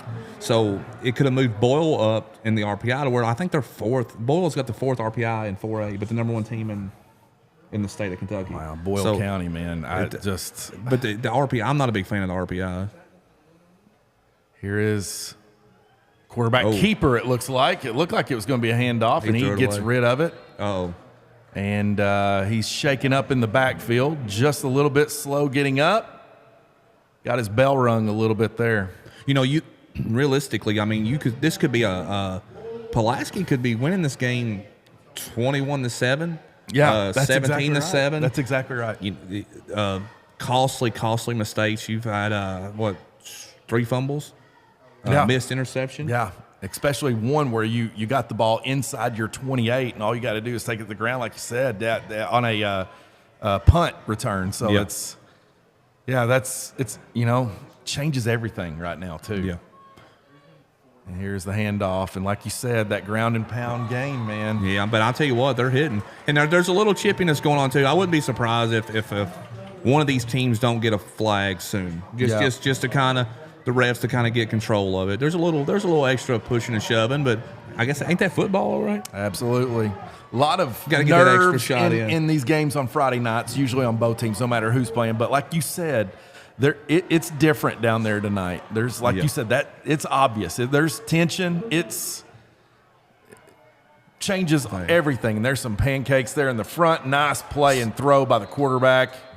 You see how he just get the first down. He just floated it out there. But 32 called it there and just lowered and was a train. Took it. He was going to hit somebody. Mm-hmm. I'm telling you, that will make a difference late in the game. So oftentimes it's just trying to get that first in, and our first drop pass of the game was seeing that someone was there getting ready to hit you and not catching the ball. You got the clock running here, 15 seconds. They can finally call a timeout here. If I know Coach, Foley's probably going to go for 7 here. That's what I was saying. What do you do? So realistically, you got 2 passes, and then you got to maybe take the field goal. If you run it, I don't know how many timeouts they have left. You can run it again and call a timeout. 1st and 10, like you said, 15 seconds. Here in the second quarter before halftime, we have the band that's going to play at halftime. See, Mr. Shannon here is with us and the work that he's doing with the band. Of course, both teams now, we got a timeout. I'll tell you what, I want to shout out the Maroon Sports Network, man. You guys, I walked up here and I was looking for all the kids from last year, and they're gone. I was like, all new kids. Yeah, you guys do it for anybody, and they're running the show. It's crazy. We always want to work with people that promote the kids and teach them how to do this stuff. And we, like I said, you all do an amazing job, and anytime we can do anything with you guys, we're going to be here to do it. Well, I appreciate it, Kenny, and in getting to learn more about what you shared tonight. That's 100% what it sounds like you're doing in all facets. So we appreciate you. I coach 5th graders in Lincoln County still. Wow. I've had them for 3 or 4 years, and I actually work with it a lot. I've had a lot of coaches reach out to me that are wanting, understand how to teach little kids because that's just what I've been good at. That's awesome. It's all about me, guys. I'm talking about me. All right, Southwestern looks like they're gonna hand it off. That's a good play to call. The right side. He's in. And touchdown Gets Southwestern. Would you see what he did there? He was almost like he faked one handoff and then handed it off to the other one, and then delivered a blowout. Like I said, another. That's big for Southwestern too. 14-10. That was a huge play right before halftime. If you're Pulaski, you have to be kicking yourself in the tail right now going in. Listen, it's still a football game, but knowing the 2 touchdowns you give up could have been prevented. You highlighted that one. That was a drive right there to send a statement that was, here is a smash mouth football, uppercut, haymaker you're going to take all the way. And I think Southwestern gets the ball back first. Yes, they do. So that's a big-time play. You're right, because we deferred, or we did not defer. We took the ball first. That's right. Which I don't blame there. I mean, I think that's a good call in this type of rivalry game. You are the underdog. Take the ball, put some points up. And they drove the ball down the field and had to settle for a field goal. But you don't upset good teams taking field goals. Yeah. And I'm not saying Pulaski's a good team too, but it's obviously, if you look at the records and stuff, Southwestern is probably the favorite to win this game. Yeah, absolutely. And to close out the regular season in a game like this. Is this both teams' last game of the year? I believe so. We will start playoff ball right after this. I think we may go to Rockcastle versus Casey County next week. Ooh, yeah. And like you said, highlighting Rockcastle, and as far as their coaching and everything, the team rising here. All right, here is the kickoff with 10 seconds left before the half. Looks like it's Kason Brock. It's going to take it. Tries to cut towards the middle, and he's taken down. 5 seconds left. Wouldn't expect anything too crazy here. Probably kneel down and just take it to the half. But you never can tell, Yeah, they're going to kneel down. Coach done took his headset off, so it's. There's the indicator. Of course, it's halftime in Maroon Sports Network in 10 seconds. We have the Maroon legend that's going to join us, Jackson McAlpin. We've had already tonight Maroon alumnus Ryan Dye. In the house tonight, we have Brady and Wiley Kane, I'm told. Maybe there they are behind me. My goodness, I had no idea that they were there. Hey, but if you are Pulaski right now, you've had 3 fumbles, a missed interception. Yeah. You've played probably the worst half of football you've played. And you're down 4. Yeah, that Kenny, always a pleasure, man. Thank you. I'll be back for the third quarter. All right, folks, we're going to commercial here and sideline interviews, so stick around. With the pride of Pulaski County High School Marching Maroons, the band under the direction of Scott Sexton, and the assistant director is All right, I'm Nate Unthink with Maroon Sports Network. Coach, thoughts on the first half? Well, we did some good things there in the first half. We got the ball moving and put a few points on the board. We got to cut out these mistakes. We can't turn the ball over. In a big game like this, you can't give the other team the ball, especially on our side of the field. So we got to fix all that crap and play a good, solid second half. Maybe we can get this thing. Thank you, Coach. For the pride of Pulaski Marching Band. Thank you. Yeah, no problem.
No job too big or small, Crane and Boom comes 100% recommended by Maroon Sports Network. So call 606-305-1832 and ask for Josh. Crane and Boom.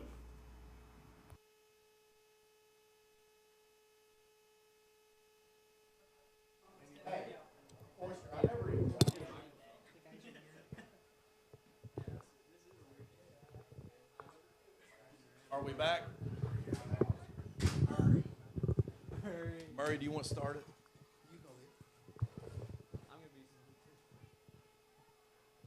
We are back. October 20th, like I said earlier, the leaves are turning yellow and the evenings are mellow. Nothing mellow about tonight, but hey, it's about to get to. I'm excited to share with you our Maroon Legends interview.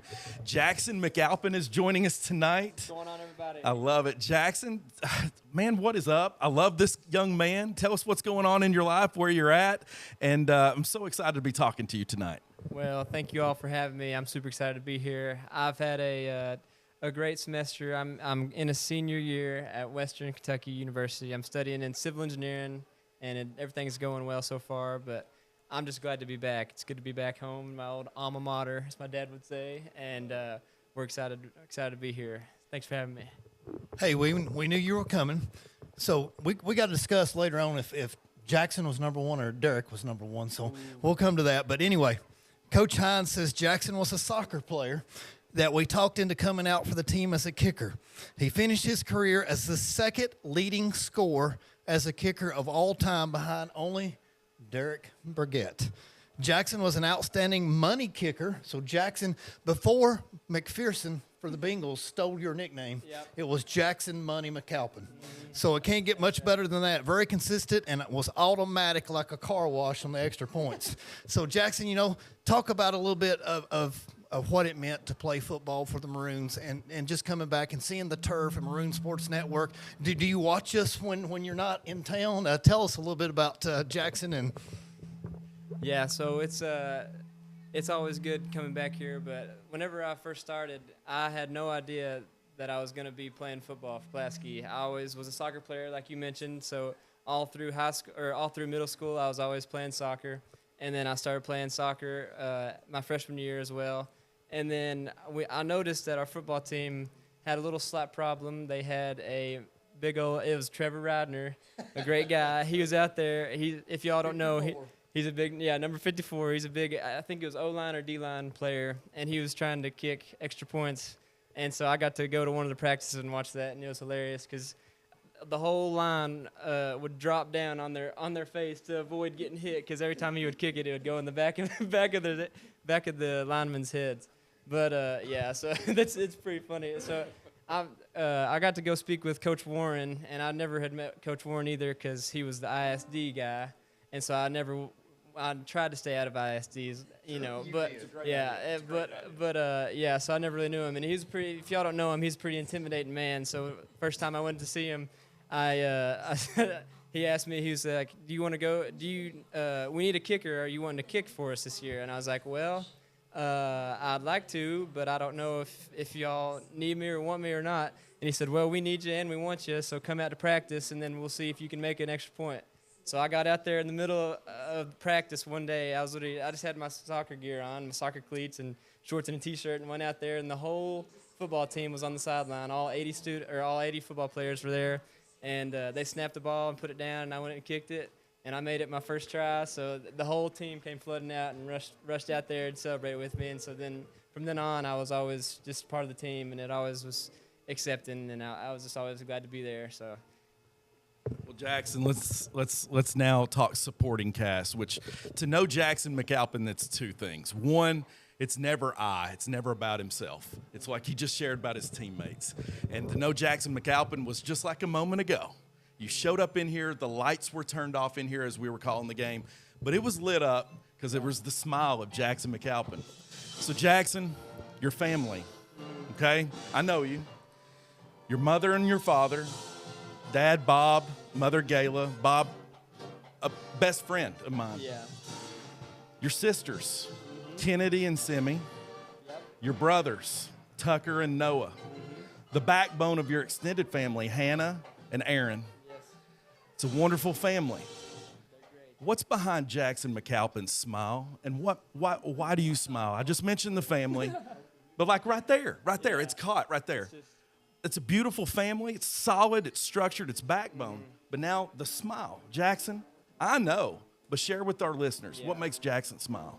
Well, I guess my smile comes from our one true God. I'll say that. I was apparently not supposed to, well, not apparently, but I was just not supposed to even be born. And so every day that I get to live, I'm excited. And that's why I always just have my smile, just because I've always, my whole life, like I said, I just wasn't supposed to be here. I was just, after I was conceived and everything, my parents went to get the ultrasound, and then turns out that I was, my arms and legs were too short. They weren't measured right, and I had a tumor in my stomach and hydrocephalus on the brain, so water on the brain, and just a bunch of different stuff that was wrong with me. And 4 out of 5 doctors told my parents to abort the fetus and to try again, because we see you have 3 healthy kids.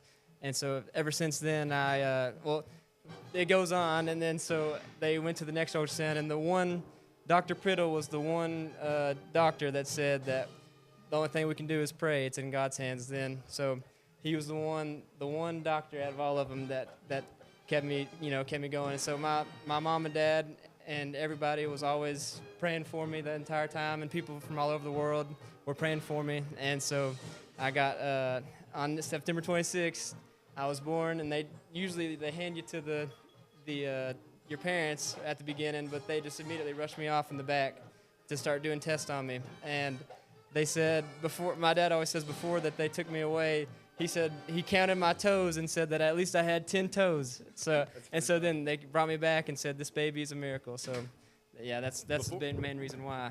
Well, before we pass to James here, because I want him to talk, I just want to say that's a powerful testimony. And you didn't know you were going to come on here and share that, but that tonight, listeners, if you're hearing that, I hope it touches you, and it really humbles us, because that's just honest and that's true. Thank you, Jackson, for sharing. Thank you. Well, I'm going to get on a little bit lighter side here, Jackson. So, Jackson Money McAlpin, how do you get your hair looking so good and that mustache looking so good? Are we talking about head and shoulders, or are we talking? What are we going to tell the male listeners out on the Maroon Sports Nation? How do they get their hair looking as good as Jackson McAlpin's? Well, it's kind of funny that you asked, because, yeah, Head and Shoulders is good and all. I used that back in high school, but I've actually switched to, it's called Coconut Curls. It's a shampoo and conditioner, Coconut Curls. It's actually for women, I'm pretty sure.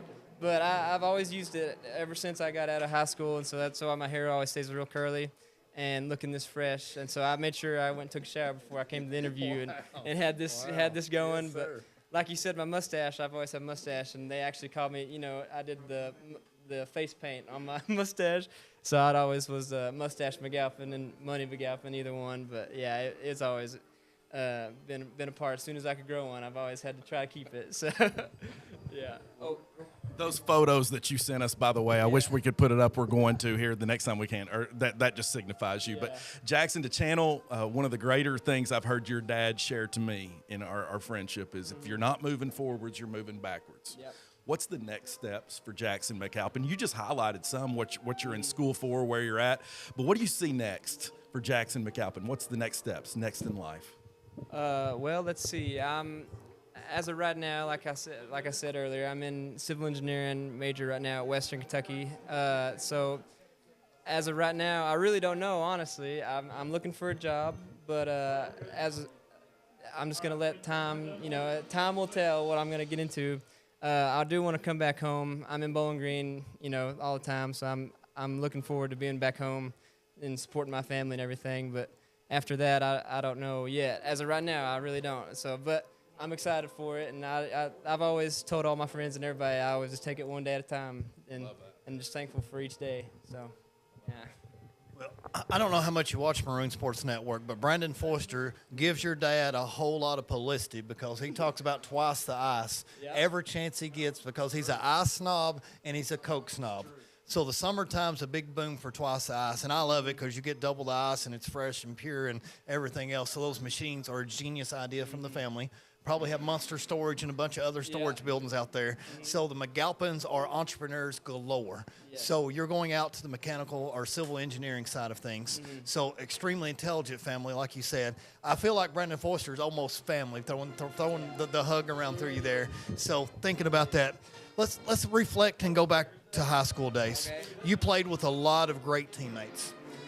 Which players come to mind the most that you played with that was like the ultimate teammates because of what they reflected, either in their values or how they led during practice or during games. So I'll put you on the spot. Yeah. Who really comes out here as some of the best teammates that you played with? Well, it's hard to pick one, so I'm going to list a couple off that just pop up in my head immediately. That'd be Ethan Holt, which was on last time. And I came into the game, and there he was. And so I got to go talk with Ethan for a long time while we were getting ready for this. But Ethan Holt and Wiley Kane, of course, and the Kane brothers and everybody, and Evan, and literally everybody on the team. As soon as I was on the team, we became good friends and brothers with each other, and we had to go through a bunch of adversity, especially with the way our team was at some certain points, but always trying to tackle back and just keep on going forward, like you said. So, yeah, I just literally, our whole team, I just loved our whole team and the whole experience of being on the team, because I've never had anything like it, really. Just making the brotherhood, and yeah, it was awesome. Good experience. All right, Jackson, take me back to your experience here on the gridiron. You know, on a game like this, all week long, people are telling and pumping in your head, it's just another game. Yeah. It's just another game. But I know my man Wiley over here, I've talked to him about it. I'm going to mention it again when I get him on the air.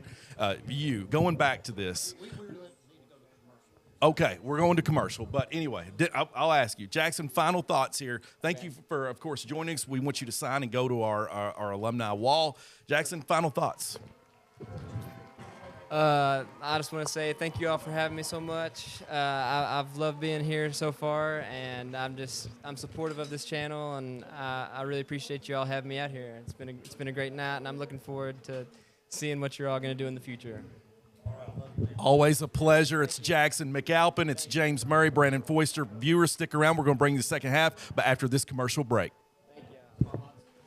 Thank you, Jackson.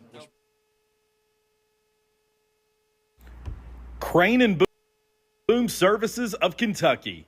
Whether it's trusses, air conditioner unit, swimming pool insert, hot tub, signs, flagpole lifted, or a grain bin moved, if you can't lift it, Josh can.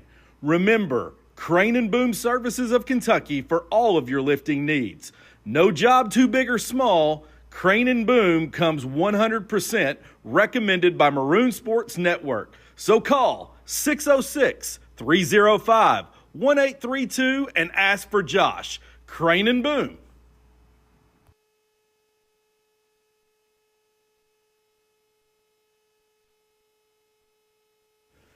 Sports Den is your one-stop shop for all of your athletic needs. Sports Den sports them all, from soccer cleats to baseball bats to anything in between.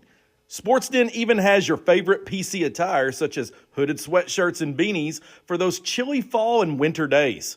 Also, there's a brand new shipment of 2024 baseball and softball bats that have arrived. And don't forget to order that Letterman jacket for that special someone. Sports Den is located between stoplights 19 and 20. Stop by today and tell Gary to give you the Maroon Sports Network special.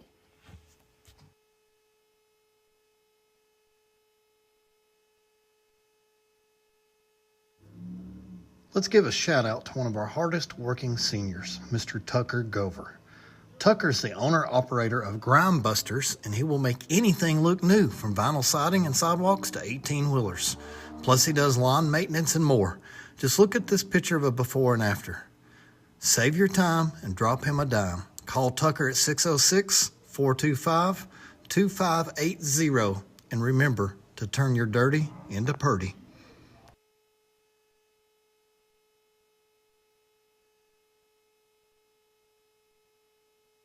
We're just giving them. Hey guys, get the main cam back.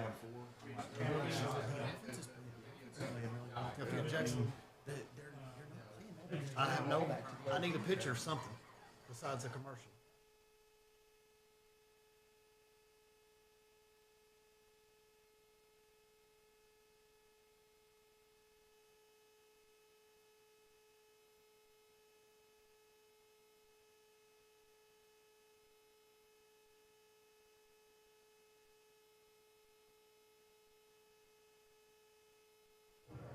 Back on the air? All right, fans, we're back with the first half, and I'm excited to have a couple legends right here. So we have a three-man crew for just a minute. So excited to have, and I've got to ask for the records. Wiley Kane, you are our what all-time leading passer, second in yards? Second in passing yardage. And we got Brady Kane, one of our very best corners. Corner or safety, Brady? Safety. So he could come up and lay the hammer on you. And we missed seeing Brady Kane. And was it number 2? Number 2. Number 2. I got to remember numbers out there for everything. And you were number 11? 11 and 2. 11. So, guys, give us a little bit of what's your thoughts on the first half? Obviously, turnovers pop out to me. But what can we change in the second half to make sure the Maroons come out on top tonight?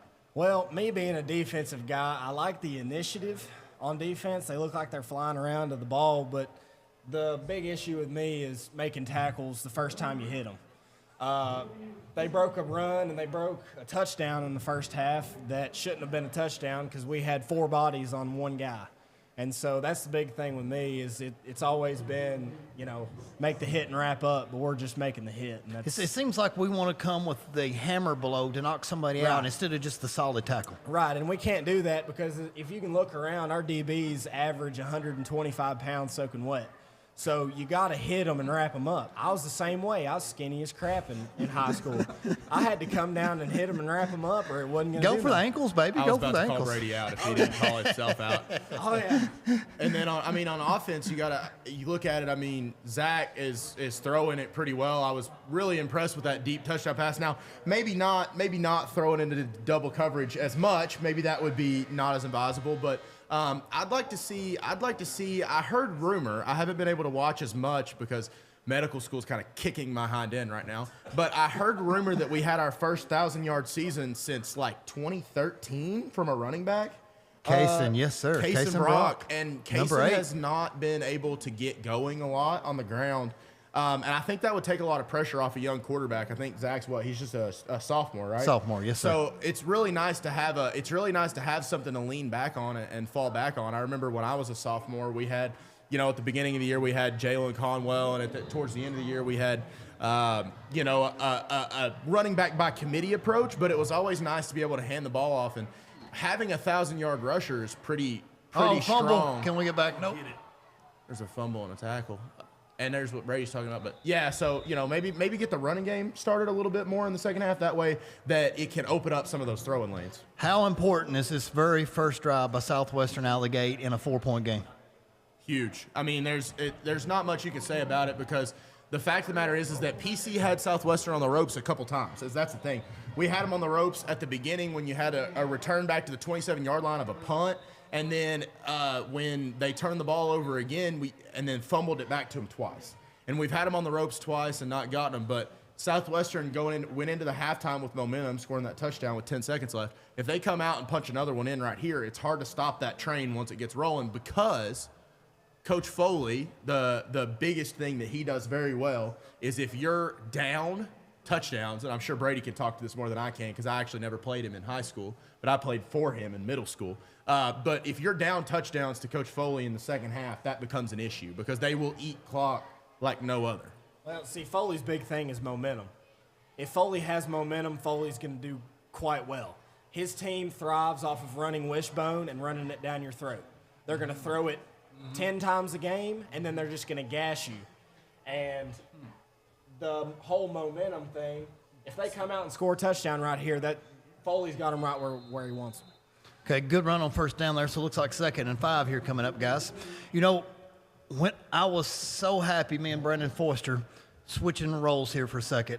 Our baseball team went on such a run last year, and you guys had one of the most unbelievable regional runs by run ruling some of the very best teams in the region. But I don't think I've ever seen your brother as happy as I've seen him in Applebee's Park to see his brother play out there in the field. So, Wiley, we tell – I think you were more happy than any football game that I've ever seen you in, seeing your brother out there on the field.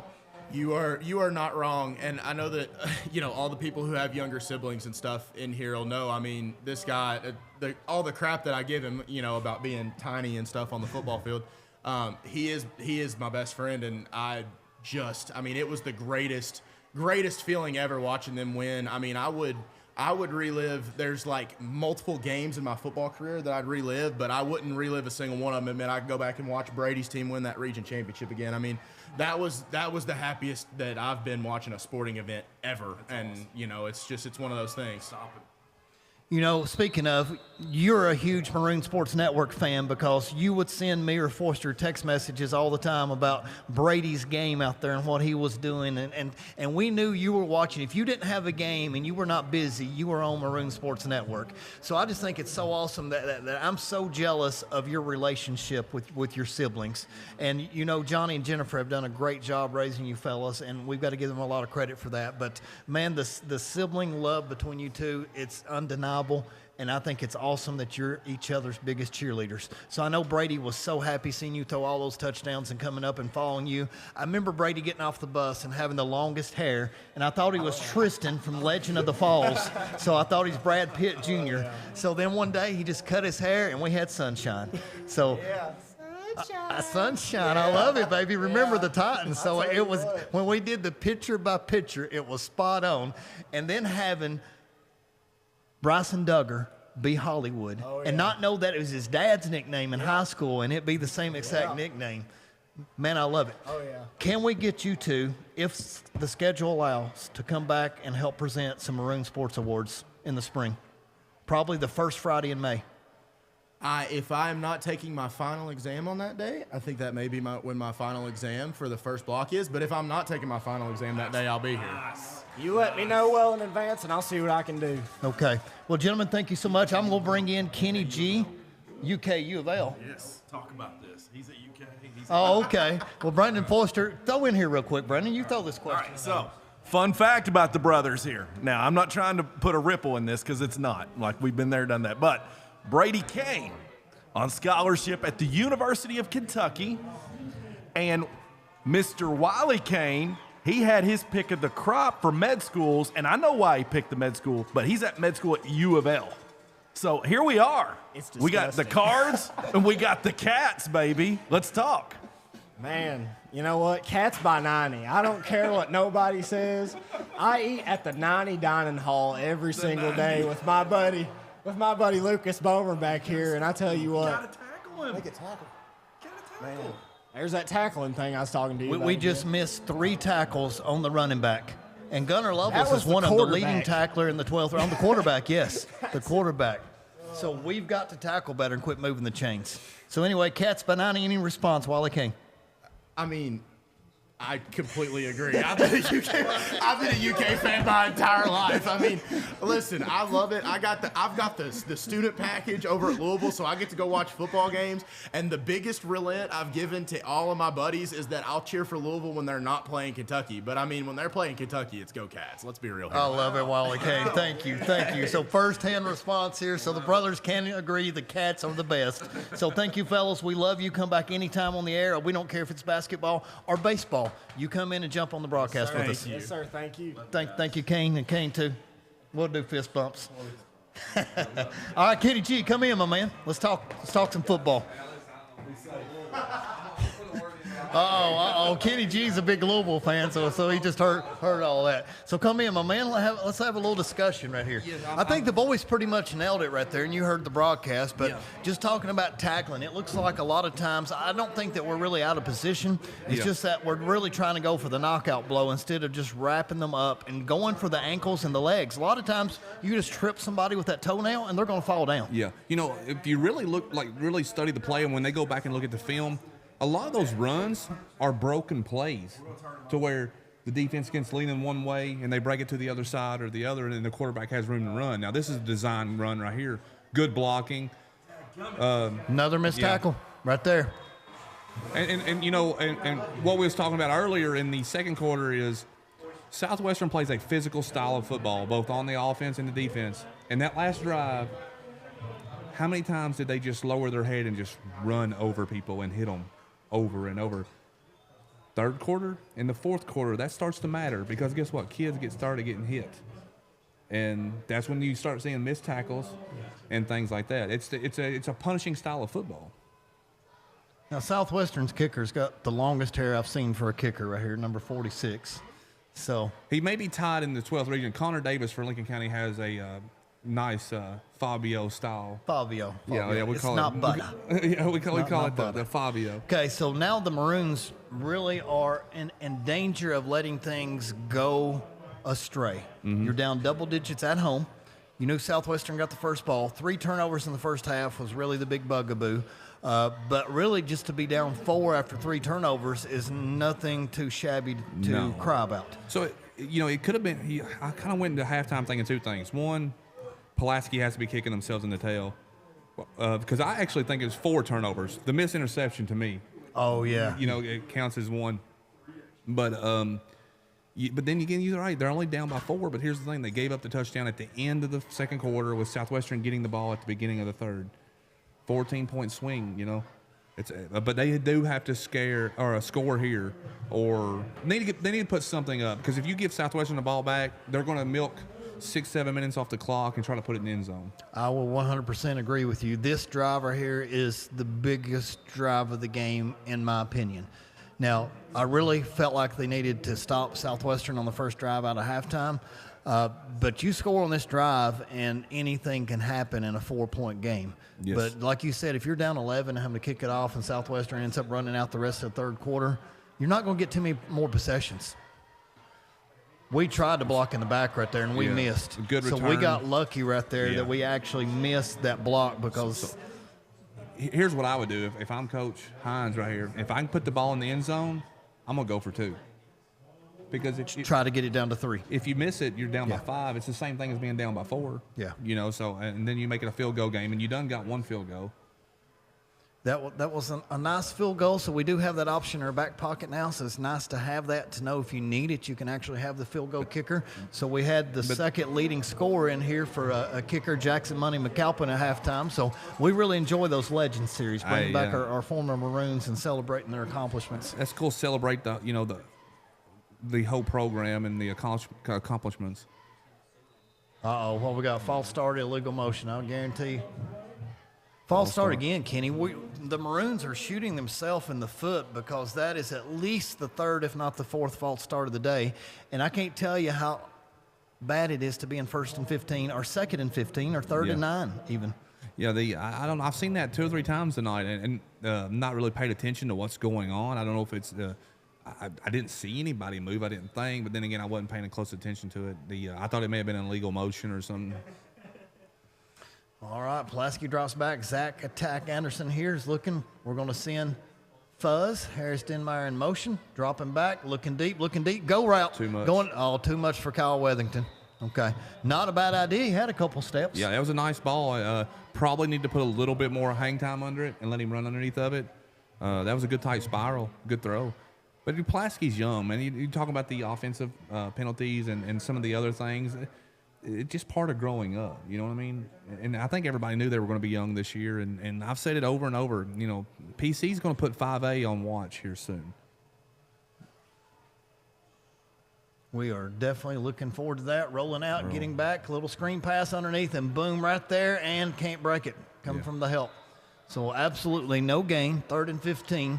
Not a bad idea, but Southwestern was very well coached and sort of had say the spy sitting right there on number 8. Yeah, that was. I was like, oh wow, this might. It's kind of a little bit of some type of a screen pass, and they just had one guy there and missed blocking him or whatever, and he just tackled him. A one-on-one tackle, and he got it. So huge down. I mean, it's 3rd and 15, Kenny. So down 11. Oh my gosh. Got nailed. Try to step up, and number 11 come off. And no, he's good.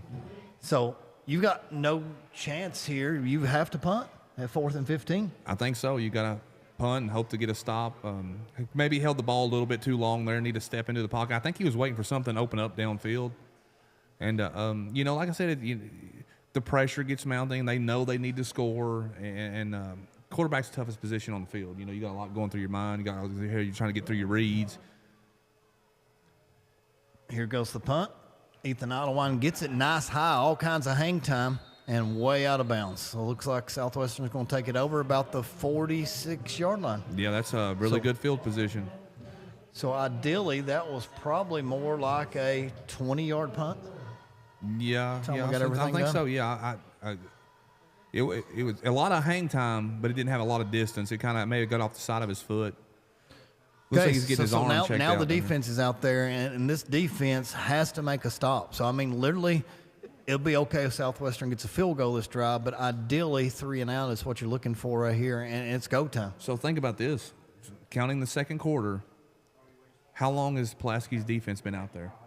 A long time with those turnovers, and they shouldn't be in that position. Oh, juke to the outside, so coming back again. So That's number a good pop. 28, among others, comes in for the tackle here. So But yeah, you know, Southwestern had that long last drive. Then they had the long first drive of the third quarter, and then 3 and out here. The PC defense has got to be getting tired. they've got to be gassed. So number 28, Jesse Dixon, stepping up there. But you know the difference here. You got Southwestern generally in 2nd and 5, and Pulaski County in 2nd and 15. Yeah, and well, it makes such a huge difference in the play calls that you can actually call. Well, the first down false start hurts because instead of being 1st and 10, you're 1st and 15. You know, and even when you watch NFL football, it's hard to win if you're getting penalties on first down. So here we go, inside handoff, number 29, tackled. Gunnar Lovelace is there every tackle. Yes. So 45, and then 4, Broderick Finley's coming up for the hit as well. But I've seen Gunnar up there multiple times being the first man to hit the tackler. PC is hitting hard tonight. I mean, the contact's there. The physicality is there. I mean, they're hitting the what we call the hit stick, you know. The difference is Southwestern players, when they're holding on to the ball, you know. The ball's not popping out when they get those big hits. 3rd and 2 for the Warriors. You know it would shock me if they went deep on a pass here, because automatically the quarterback's going to keep it and look for the running room. And we got to make the stop. Penalty, holding. 2 flags come out immediately, so they should help the Maroons and back them up 10. That's got to drive a coach crazy to be 3rd and short and have a holding call go against you. And in all reality, they could probably call holding on every play. So it's weird how they would, in all levels of football. But going back to one of my other keys of the game today was Southwestern's offensive and defensive line, because let's be real, they could possibly be the best offensive defensive line in the 12th region. They're big, they're mean, and they're tough. That's why they run the ball. Now, would we go with them over Boyle County?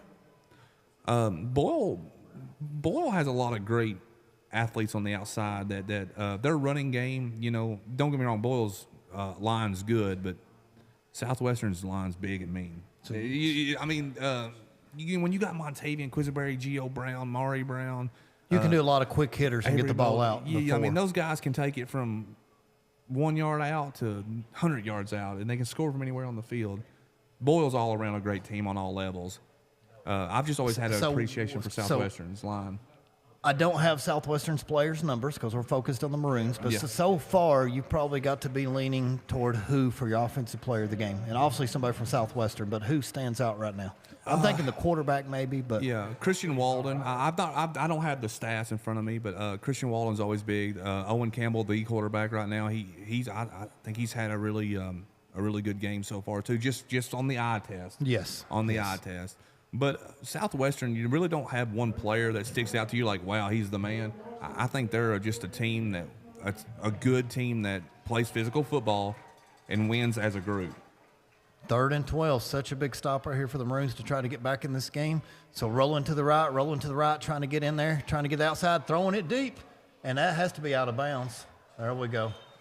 Okay, so even if he caught it, I think he was going to be out of bounds. We should get a punt, and the Maroons should get it back, and this drive is so important. That was a good throw. I mean, it was a decent throw, but I think he let him outside. The distance. The distance of it, that was that 50 and not a yards bad in the air? decision either. But no, now that I think about it, Owen Campbell, the quarterback for Southwestern, has opened up and had a few big runs on broken plays. But one touchdown on a run. Yeah, PC gets the stop they need right here. So, we talked about a while ago about how important that drive. This is a more important drive now. Yes. Here we go. Punts it 2. We catch it. Number 1 coming up through here. Tackled after a 7-yard gain. So we've got Mr. Broderick Finley, or Cohen Finley. Cohen bringing it up to the 25-yard line. Big drive here for Pulaski County. They need to find points here some way or another. Even if it's a field goal, I don't know. Maybe at this point you don't go for the field goal. You try to get the touchdown. I'm still go touchdown and go for 2. That's what I'm saying. No, Kenny, I gotta give a huge shout out to my main man Anthony Cox. He's actually got the game on in town at Birdies and Barrels, and all the fans there are watching the Southwestern PC game in town here at our local bar. So huge shout out to Anthony. Thanks for streaming us tonight. So I might have to swing by after the game. Dropping back, here we go, inside handoff, and decent run. He runs hard, so it looks like finally we're going to have a 2nd and 5. Yeah, now 2nd and 5, and it opens up the playbook. You can do a lot on that yardage. So much better. So now your playbook is wide open. Now you can do inside handoff. You can do a reverse sweep. You can do a swing pass. You can do a slant. I mean, so many more things are open now instead of 2nd and 15. So let's see what the Zach attack has got here. So, wouldn't be surprised if they don't try one shot down the field too. Inside handoff, nope. Fakes it, draws it back, and he's going to tuck it and run it. Good outside block, yes. Got the first down, so a gain of 9. Yeah. Now I'm a critiquer now. What I would have done there, the receiver, if he blocks the DB inside, Zach can hit the sideline and possibly take that one to the house. But he blocked instead of having to cut back and letting the defenders catch up for the inside lane. Yeah, and he went to the side, and that's how Southwestern scored that. That's the coach coming out in you. Who's that running on the field? They got a kid running on the field. I have no idea, Kenny G, what that was. So here we go. No comment. 1st and 10, Maroons from their own 40-yard line, going from left to right on this beautiful fall night on October the 20th. So Zach attack comes. We got Fuzz in motion, and don't tell me another false start. Yeah. Kenny, if I had any hair, I would pull it out now. I'm gonna tell you what that's a product of. Let's go back to what I said a few moments ago about the Southwestern offensive and defensive line. That kid knows he has to get the good start. He has to get a good start. So he's anticipating the snap count, right? He's not, instead of watching the ball, he's anticipating he knows it. So he's jumping early because he wants to get a good start on them guys. I'm telling you, those little things matter. Okay, this is one thing I've not seen us do in a while. We've huddled 10 yards behind the ball here to communicate with the players, so something special may be set up here. You got 3 wide, or 3 receivers. Here we go. Zach attack dropping back, a little crossing, going deep. I thought a design play was there. Fuzz, yes, sir! No way. Number 13. I thought something special was in the works when they went back for the huddle right here. And 13 is a special athlete. He's made 2 or 3 catches tonight that have just left me in awe. You know, that was an amazing catch. Now they're going hurry up. Going hurry up with 4 receivers here. They may be opening up the passing game. I'm just praying that we can get in the touchdown and make it a game here for the 4th quarter. So fake handoff. Number 2 takes it to the inside, holds the ball, a nice 7 yards on 1st down. 2nd and 3, 3:25 to go. The Maroons are marching. Yeah, they're moving the ball. They're getting the call. They're not even huddling right now. They're just getting the call straight in. Okay, Kenny G, thoughts on PC Field, the turf, the lights, the environment coming in here for the 12th region broadcast? Oh man, it's awesome. I kind of love this thing. I'm all about the pirate too. You know, the burning the ships last year kind of got me hooked. The crowd's awesome. It's packed. The one thing I noticed, the difference between this week and last week was you got to get rid of it. He's wide open, threw across his body. He don't need to body slam him out of bounds right there. So, yeah, Brandon Forster saying throw the flag right there. But number 8, Kason Brock leaked out and was open. And Ryan Anderson to throw off his back foot. That's our boy Josh Anderson's son, who's now a 12th region sponsor. And I'm going to tell you, fans, also Marine Sports Network would love to have sponsors too. But if you want to jump on board 12th region sports and get advertised throughout the entire 12th region, Kenny G's your man. So you just text James Murray and we'll get you hooked up for things. We love to talk to you. And I promise you, like 99% of it goes back to the kids in some ways. I've seen the T-shirts you give out. I've seen the Grippo chips. I've seen everything you do, and the kids love it. So Kaysen trying to get to the inside. Oh, jump cut. Cut him out. He juked him out of his britches. He should have been tackled immediately and ended up gaining about what right there, Kenny? 6-7 yards? Yeah, 5-6 yards. You know, and they're going hurry up. Pulaski's got all the momentum right now. They got to get a touchdown here. Fans, this is exactly why you signed up for, and you're watching this Maroon Sports Network, and you're here. And what a large crowd tonight for this game. And we got the pink out for the breast cancer awareness, but the Maroons are marching. Got it down to the nine-yard line. Don't tell me another false start. Oh, my gosh. The 5th false start of the night, Maroon fans. Tough. So instead of 2nd and 3, what a crippling blow to get it to be 2nd and 8. Yeah, I think the offensive line meeting's not going to be real great. And, of course, we don't know what's going on under there. Maybe some signals getting mixed up or something like that. And, you know, this is like the first true game the entire offensive line has been healthy. Yeah. We've had broken arms, we've had hurt shoulders, we've had leg injuries, and now we've fully got a good line behind us. So Kaysen cutting right up the middle. He's having to make some tough runs, so really not much up the middle there. Looks like he did get it back to the 10, so we do have a manageable 3rd and 3 maybe? Yeah, 3rd and 3, 3rd and 4. You know, the one thing you asked me there earlier about, you know, the atmosphere here, the difference between this week and last week, it feels like both fan bases tonight are really tense. Like they're stressed. Does that make sense? It does. It does. You know, like right now you can hear that neither crowd's real loud. It's just everybody's sitting on pins and needles. But there's a lot of people here. Oh, fake everybody. Oh, I thought Zach Anderson had it. Man, if Zach kept it, I think he walks to the left right there. They're about a yard short of the first down. They're maybe not even, a yard short. What do you do here? I think you got to go for it. You go. Jumbo package coming in. Jay Bell's just come in and some others. This is not a field goal. 4th and 2. But Kaysen staying in. Kenny, this is going to be close because this is a long 2. It's not like a short 2 if you make the difference for things right here. They're going wildcat. Zach's not the quarterback. Jumbo package breaks it through. Touchdown. What a call by Coach. The man in black gambling right here with the jumbo package, and Brandon Foster's the happiest man up here. But number 8, C-Money, walks it in the end zone. Kenny G, we got the game you wanted. Yeah, that's right. Listen, people show out for the Back and Body Chiropractic Center highlight game of the week. I'm just telling you, like it does every week. It seems to get better and better and better, and we try to bring this game day type feel to it. And I'm not saying it's because of us, but it's sure the evidence is pointing in that direction. You know, speaking of, we need to keep building this thing up and building it up, and before long, we're just going to have a hour and a half pregame show where we just bring the hits and keep the interviews coming. Okay, blocked extra point, but that's not a deal breaker because if they get a 3, they're 8. We can still get a 2-point conversion, so I wouldn't worry too much about that. 21-16, no. 52.8 seconds left in the 3rd quarter. Coach Hines is a lot smarter than me. You know, his hat's not better than mine. I will say that. My cowboy hat's a lot better. But I really would have liked to see the go for 2 there because, like I said, you're not really losing. We had already talked about that. You know, but maybe his thoughts were, we hold them to a field goal, we're just down 7. Then we could go for the win at the end, just being down 7. So you never know. There's a lot of thinking that goes both ways with that. Oh, there's a lot that goes through the coach's mind there to decide what to do. And listen, points are better than no points. And usually the extra point is a gimme most times. But last week, man, we watched East Jessamine go down the field and tie the game. Or they were actually not tie the game. They were down by 1 with a minute to go. They go for 2 and get it.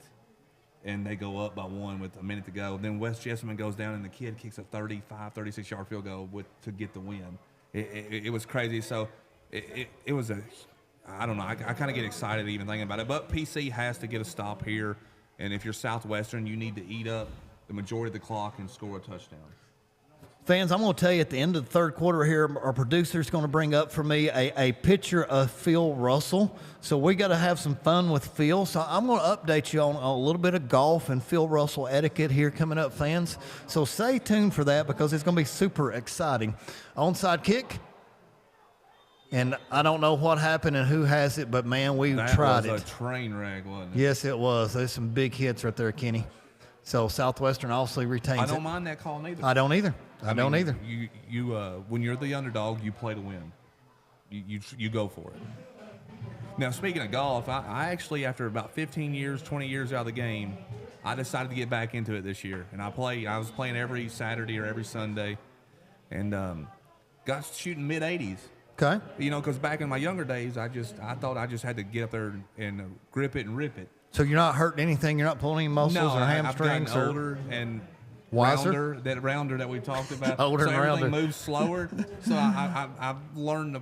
I'm super competitive. So like I can't stand to lose at anything. I got to be.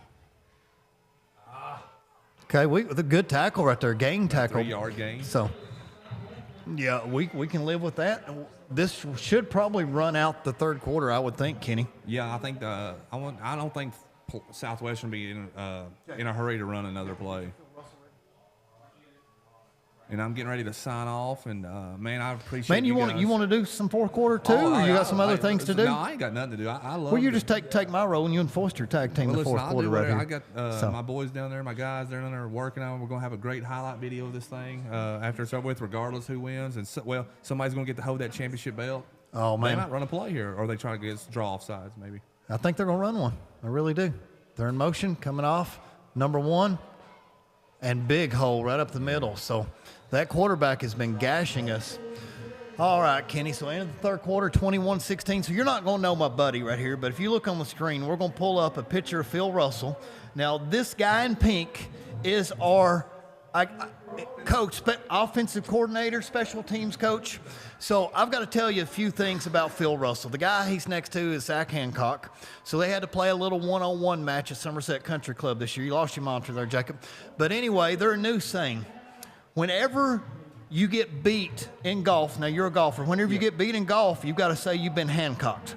No. So that's a new saying. Yeah. And if you shoot a really bad shot now, you call it a PR. A PR. And it stands, you made a Phil Russell shot. So if you hit a really errant tee shot, you shot a Phil Russell. Listen, so this guy regularly shoots in the low 100s. So he is as athletic as he looks in that picture. So that's all I got to say. Listen, I'm a flashy guy. I'm all about gimmick. I'm all about looks. And that pink shirt is almost nice, blinds man. you over here. Yeah. I mean, it comes out over through here. That's like fluorescent pink. That's flamingo pink. That's not. You don't just randomly run across that shirt in a store. You look for that shirt. I don't even think you can wash that shirt because I think it would color fade really quick.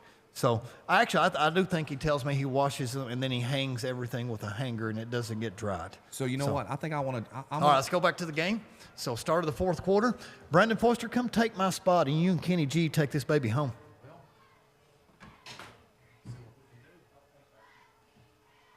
And we're back. I'll let you handle. I'm just here for the. But you know, who's talking about the golf? I want to personally challenge Mr. Russell into a game of one-on-one. All right. Golf, personally. Wow. Speaking of sports, we can make a big deal out of it. We can video it, put it out there. I'm just saying. I think that would be fun. We'll see if the challenge is accepted. Winner gets $1 million. I'll tell you what. We make some things happen and we went away. We might get that live on camera tonight. He'll be so on cloud nine here. So I thought about doing an actual 12th Region Sports golf scramble championship for former alums or people with that would be awesome. There's several for Pulaski County alums I would love to see play in it. Ho. What is that? Man, he was scrambling all over the field like Joe Montana. Yeah. All right, so now they're going to call that an incomplete pass. Well, no, I think they called him down because that's about where he was at when he went down. Man. I wonder if he's outside the pocket, so it wouldn't be intentional grounding. I tell you, he moves really well. He's been doing that all night long. They got the boots play and the play action and all that down and going to the Rich Rodriguez spread offense they were calling there at the end of the third. Southwestern here, they need to keep the ball on the ground, and they need to keep the clock running. Mm-hmm. So the clock's the enemy for both of them right now. Yeah. You know, PC needs time, and Southwestern don't need any. So it's kind of a battle for that. But what we got here, 3rd and 12. I got to compliment the scoreboard. They've been on point. Sometimes you go and they don't stay on top of it. You know, absolutely. And here's the snap. We had an interesting lineup there. Hard to see what they're going to call, and you got to make the tackle. And there's a lot of stuff going on the sidelines here. It's, as you said earlier, Kenny, when I was talking to you at the second quarter, very chippy on both sides here, and it's extending over here now in the fourth quarter where it's winning time, and it's, anybody's game right now still with PC answering with that last touchdown. Yeah. This could be the game right here. This is so up to this point. This is a big 4th and 2. PC needs to stop here. Make a stand. PC's had all the momentum here so far, to the end of the third quarter, to the start of the fourth. But here's where they'll, like I said in my notes, Southwestern line, I call them bad dudes, man. This is where it's at. Here's that wing tee, and all right, bring them back 5 yards. That's a big penalty against the Warriors. So maybe they may have had a quick snap called, and there was some miscommunication there because 3 or 4 linemen took off, jumped, and the ball wasn't snapped. Very undisciplined there, but how many has I was gonna say San Francisco because I'm a 49ers fan. Has Southwestern had a wide out at all today, a wide receiver lineup? Honestly, I've not seen trips. Even in the first half, thinking about it now that you said that, that's true. That's single. That's interesting. Yeah, I'm not sure what they call that. Just maybe a wishbone or see now they're going Here's quick. The hurry up. They're now look. They now got 4 receivers. One-on-one coverage, and he finds his man, and he's going to get the first down. Yep. Big time catch, big time play to keep the Warriors drive alive. And listen, 21-16. In Warriors. football, you have to be able to make one-on-one tackles. See, like that, in numerous occasions tonight, Pulaski hasn't been able to make the one-on-one tackles, and their Southwestern's getting an extra 4 or 5 yards. Yeah. Right there, he was hit probably 4 yards behind the first down marker, and he ends up getting the first down. Yeah. The whole game, and you even mentioned in the third quarter as well, this whole game, Kenny, about just how physical it's been on both sides of the ball, both teams. Yeah. PC answering the bell, laying some hits, and Southwestern just playing ground and pound. Like right now, right up the middle, almost a first down, 8 or 9 yards on the carry. Quarterback. Solid run. Owen Campbell. And, like I said, it goes back to the young versus old for me every time. When you think about it, there's just a lot of young kids out there for PC trying to make plays. Yeah. And I promise you, PC fan base, PC supporters, this will make them better when it comes time. We probably ain't winning the state championship this year. Yeah. But next year and then the year after that, you're going to make some noise in 5A football. Kenny, speaking of that, the Pulaski County, this is only their third home game of the season that we've had scheduled. They had Pikeville to open up the season at Williamsburg on Cumberland's Field. Pikeville defending state champions. Turn right back around and play at George Rogers Clark. Yeah, those are next both. week. And then you turn around and go back on the road to Woodford. Yeah, come back, and then you got Corbin waiting on you here for their first home game for the season. PC's probably played the toughest and schedule. that was 2 weeks after Mr. Julian Tackett and KHSAA ruled the Twins that we all know now. That game, it was unbelievable because we were excited to see our first home game, and it's like Corbin Redhounds here. So it has been, the Green Bay Packers were maybe on the schedule. It was just one of those things, but I love it. The coaches don't shy away from scheduling and playing anybody anywhere. You got to be battle tested in order to get to where you want to go. And listen, let's be real. The goal, Pulaski football, the goal is to win a state championship. Yep. And I think Coach Hines is a great coach. He's always been phenomenal to us. I think he's a guy that can get you there. You just got to, the word I've used for Pulaski all year has been patience. You just got to have patience. I remember it was in the Rich Brooks year. It was the year that Arkansas had Darren McFadden and the Felix Jones running back on their team. And one of the things that they put as their mantra for the season was January 1-1 that year, focus. And focus was out of place. And focus is one of the things that you want to preach and practice all week long in the film room, just not beating yourself. The turnovers and all the silly mistakes and penalties and being undisciplined, just being focused. And like you said, patience is the next thing because you got a lot of youth out there. This is going to bloom from adversity. Yeah, again, going back to the 3 turnovers and the missed interception and a few other things here or there, PC's going to walk away from this game, win or lose. If they win, but still they're going to have some things that they're going to be like, man, if we'd done this or if we'd done that, Oh, yeah, absolutely. There's a lot to see in the film room. Here's that hurry up to the line. And really popular right here on this drive for the Warriors. There is a head down trying to make a play, and there's the hit.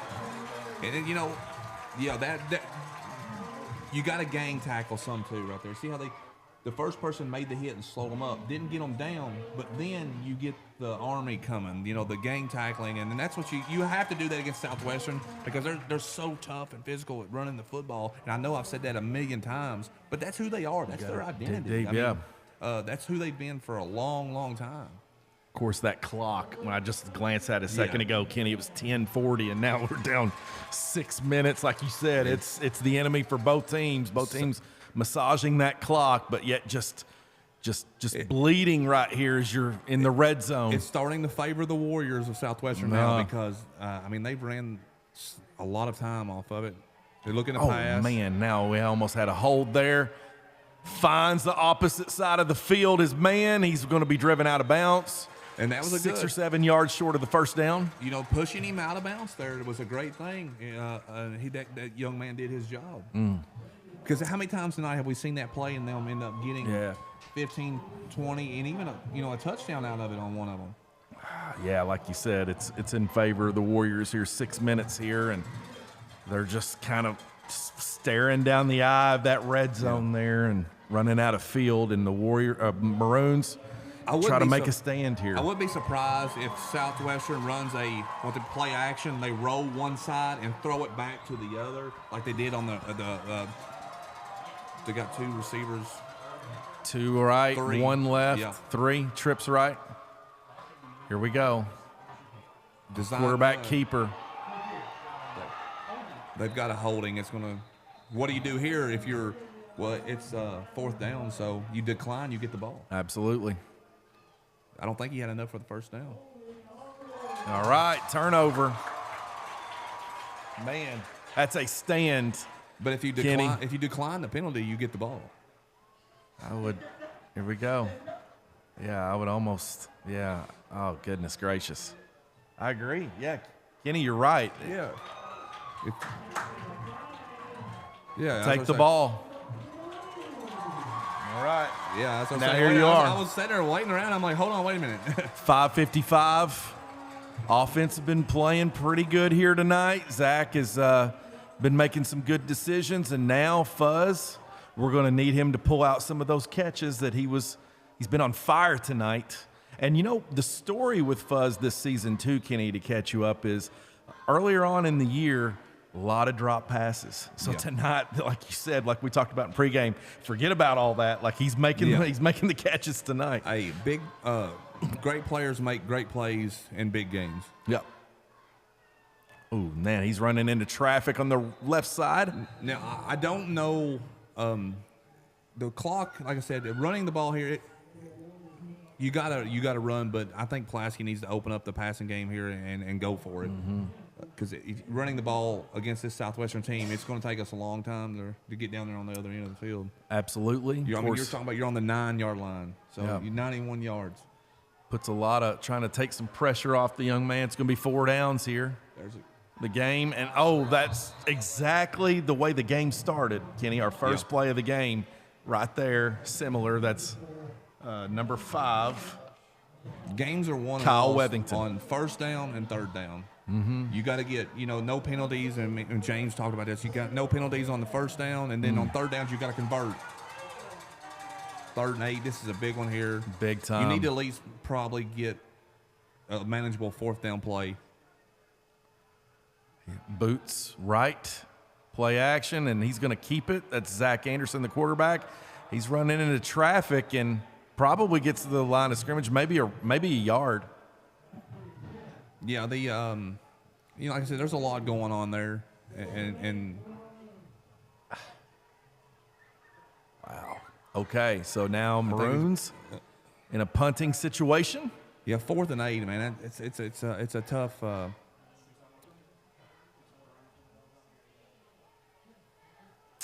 Definitely don't bode well. 21-16, Warriors, 4 minutes. Here is the punt, and it's up, it's high, gets about 25, but a good bounce back to almost the 50-yard line. 4 minutes and 31 seconds. I don't know. Let's see. They'll have to. Defense will have to really. You need a 3 and out here. There's no doubt about it because I'm Southwestern's going to run the ball and 30s. I mean, they're going to. If PC gets this ball back, it's going to be with 2 minutes or so to go, and you got to look at the field position here. They're on. Southwestern's on PC's 48-yard line, so even if they do punt, you're still talking about a full length of the field. So here's the Warriors with the ball. I'd love to have seen PC on that last possession to really open up and throw maybe even go for first down, go for the big play like they've hit a couple times. Absolutely. That moment, yeah. Hand off to the running back. It's a draw play, and he's going to get up the middle. He got 10 yards, a little bit more, taken down. Man, a lot of real estate there for a little bit. The clock, it runs, and it's a first down. That's definitely the clock is now Southwestern's best friend. The clock is on their side now, and PC needs to play with some urgency here and get a stop. They need a stop. 21-16, 4 minutes now, counting down, and it'll be under 2 minutes now if they get the ball back. So you're 2 first downs here in this game is over. Defensively, I don't mean that negatively. I'm just saying from an analytic side of it. Defensively, you've now got to make the stand here, and first down. And that's another first down, like you just said, and then some. So that, Kenny, I think, you're right. They're kind of dwindles down more. I'm not sure about the timeout situation at this point for either squad. Both have all 3 timeouts. All 3. Looks like. But, and they're going to bring them back. Wow, I didn't see the flag. Never saw it. So that's a plus. But now PC's in a position to start using their timeouts. If they can, unless they get 40. Another first down here. But you got to think the last 2 Southwestern runs have been for 15 yards. Yeah. So they're going to continue to drive on that success right there. You kind of feel like you're getting that much positive yards per carry. That's what that's they a do. killer. They just beat it. Like we've said it all day, all night long. It's just right now is where we see the difference when those 4-yard runs start turning into 8 and 12-yard runs. Here's the handoff to the running back, and he jukes, and he's going to grab about 6 or 7 yards. When he was stopped in the backfield, there was a man there. Man. So PC does not use a timeout. 21-16, 3 minutes, counting down.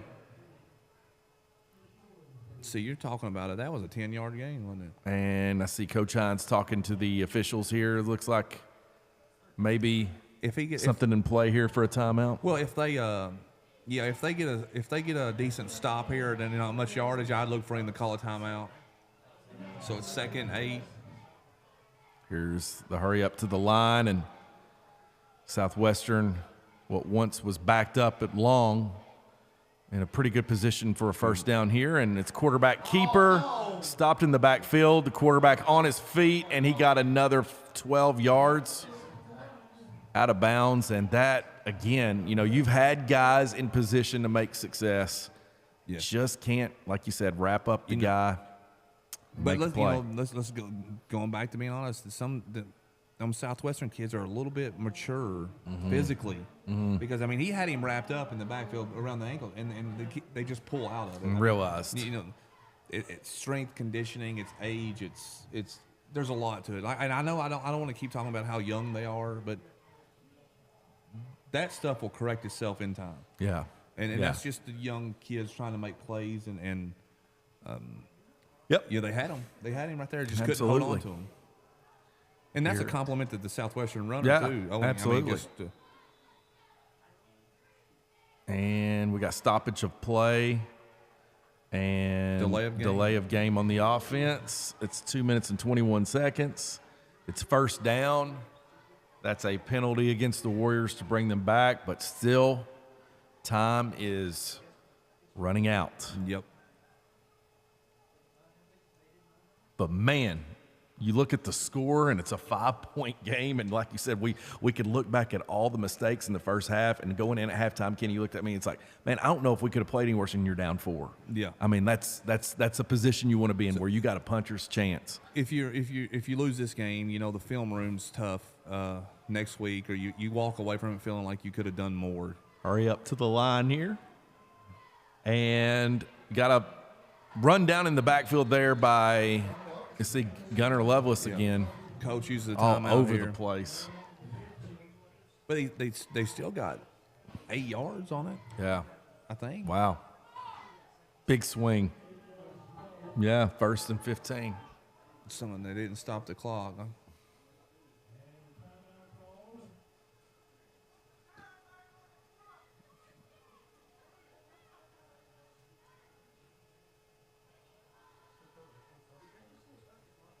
And yeah, right ran a little now, bit longer than it should have. Right now, Kenny, we're going to switch to one of our affiliates right now. We want to mention Todd Metals, Metal Roofing and Siding. In Todd, we trust. It's Todd Metals here in Somerset, locally owned and ran. And, of course, Todd is definitely involved with our baseball team here. And there's Mr. Murray taking FBLA out earlier for an event where students got to see a work day and see an internship, kind of how that would work, and be run down here of what goes on at Todd Truss and Metals. Of course, Chance Todd, a pitcher for our baseball team. There ain't nothing better than a metal roof when it rains. Ah, you know what I mean? Like the sound of Jacob Todd. I say Chance and Jacob Todd. Absolutely. And we're back. We don't know. A second and I complimented the second and scoreboard. 15. I don't know if that's caught up or not. It's not. Here's the run by the running back, and looks like he's probably 2 yards, maybe shy of the first down. About 4 yards. 4. I'm thinking it's hard to tell sometimes where the 5 yard gain. Okay. 4, maybe about 5 yards to go. Wow. So it'd be 3rd down, but listen, you're Southwestern. It's 4 down territory. So they're going to. I mean, absolutely. You need a tackle for a loss. This is here. the point where you want to win the game, and you're in the red zone. So it's what you're playing for. These next 2 plays are well, no, Coach still got all 3 of his timeouts, but a first down right here really. Well, no, actually, he just called a timeout a while ago, so it should be 2 timeouts. This is big time. In a rivalry game at Pulaski County High School, it's been the Warriors, Maroons, Foley, Hines. Honestly, I ain't gonna lie to you. Coming in, we kind of after being able to watch Southwestern this year and kind of seeing the Pulaskis, we kind of thought that Southwestern may be able to pull away in this game, but for PC to stick around and be in this game and have a chance to win, that says a lot about these young kids. Yeah, young kids. I mean, again, like we've asked and are growing up, has to grow up fast. Here's the play, and oh man, good cutback by the running back there. He cuts in, and that's a first down. And you got to think, Kenny, right there, based on the time and timeout situation. That's game. Yeah, they like I said, it's the Southwestern running game that just gets you over. At the end of the game, it just kind of it's too much to stop. Man. But PC had their chances. I know a lot of people are going to come away with this. If we did this, if we did that. Yeah. But listen, you're in the game with a very good football team. Yeah. With a very young team yourself. Yep. When I've said it over and over tonight, the future is bright. Yeah. But I'm gonna probably sign off with you guys and give it back to James here. I'm gonna go down here. I got to do the 12th Region Sports stuff. Okay. I got the big championship belt down there. And as always, Kenny, thank you so much for your expertise and your willingness and helping young people and doing what you do. It's awesome. I appreciate you guys. I think the world of you guys, and I brag about you all the time and your willingness to work with us. You're awesome, man. And I got a couple T-shirts for you guys, so we'll see if we can try to get them out here. But I'm parked way up there somewhere. So okay, Kenny. Hey, thank you, man. And as always, be safe going home tonight up 27 back to Boyle County. Best of luck with things. We hope to see you soon. We'll see. I'll see you real soon. All right. Kenny G out. Kenny G is out. James Murray tagging back in.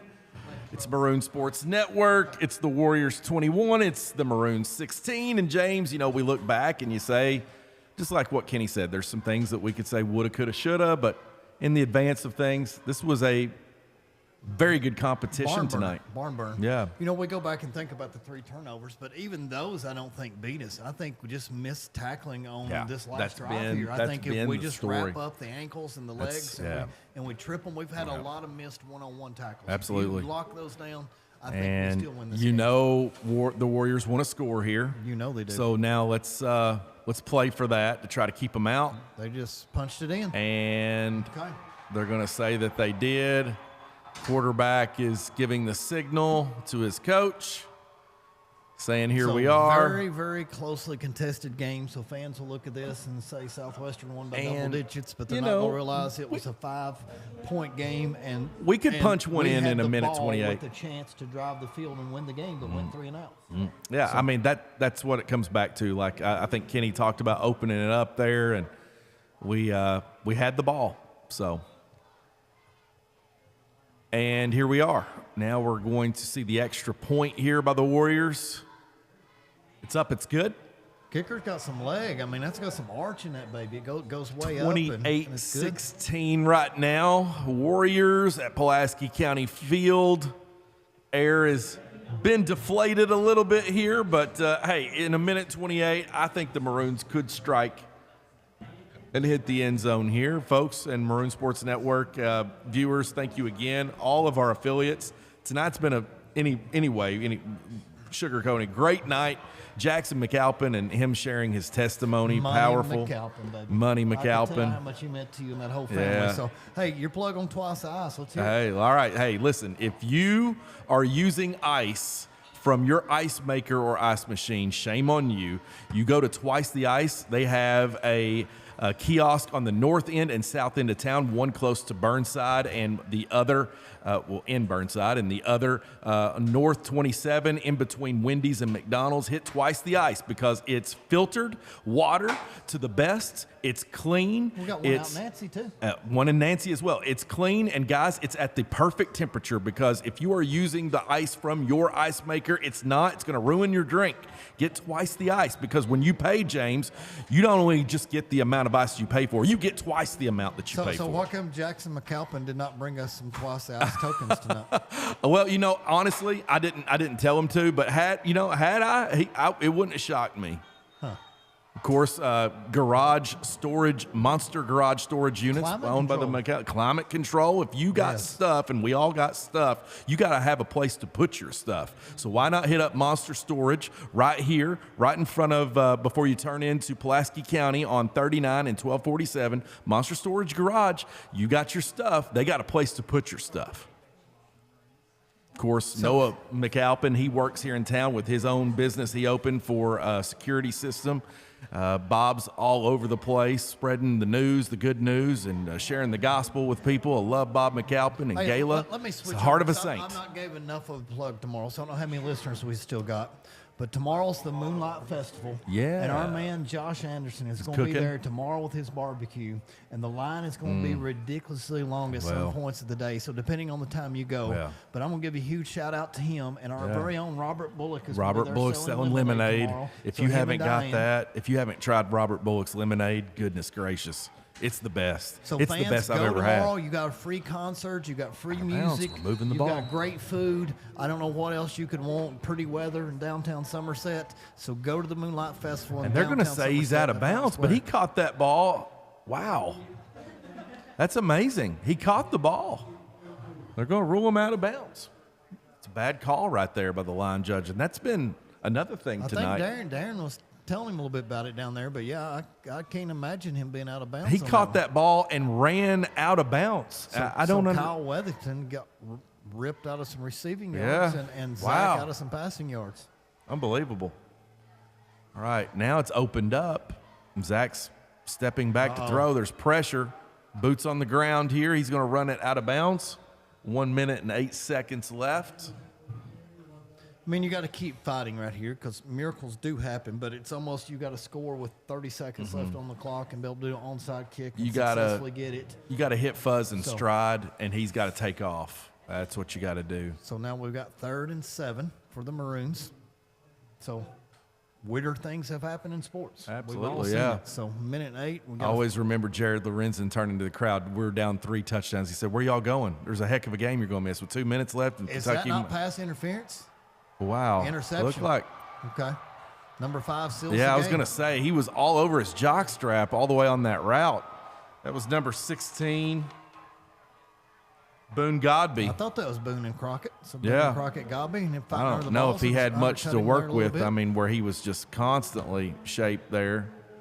Well, Zach that threw will it successfully end the contest. in the game, and it wouldn't shock me if he tries to score again.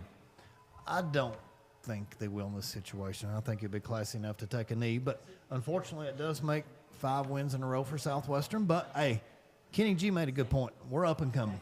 Yeah, So young. I think next year we flip the script and then it starts going PC's way Yeah, for a few years. I think so. I think the writing's on the wall.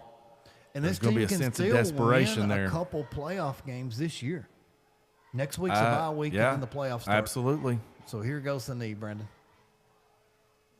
So victory formation, the sweetest formation of all the sports. So hopefully we'll get that. They take a knee, and the clock's going to kick down. PC should have no timeouts. So, Brandon, we'll do a quick reval of things before we get ready to wrap up. And you and I start our weekend here.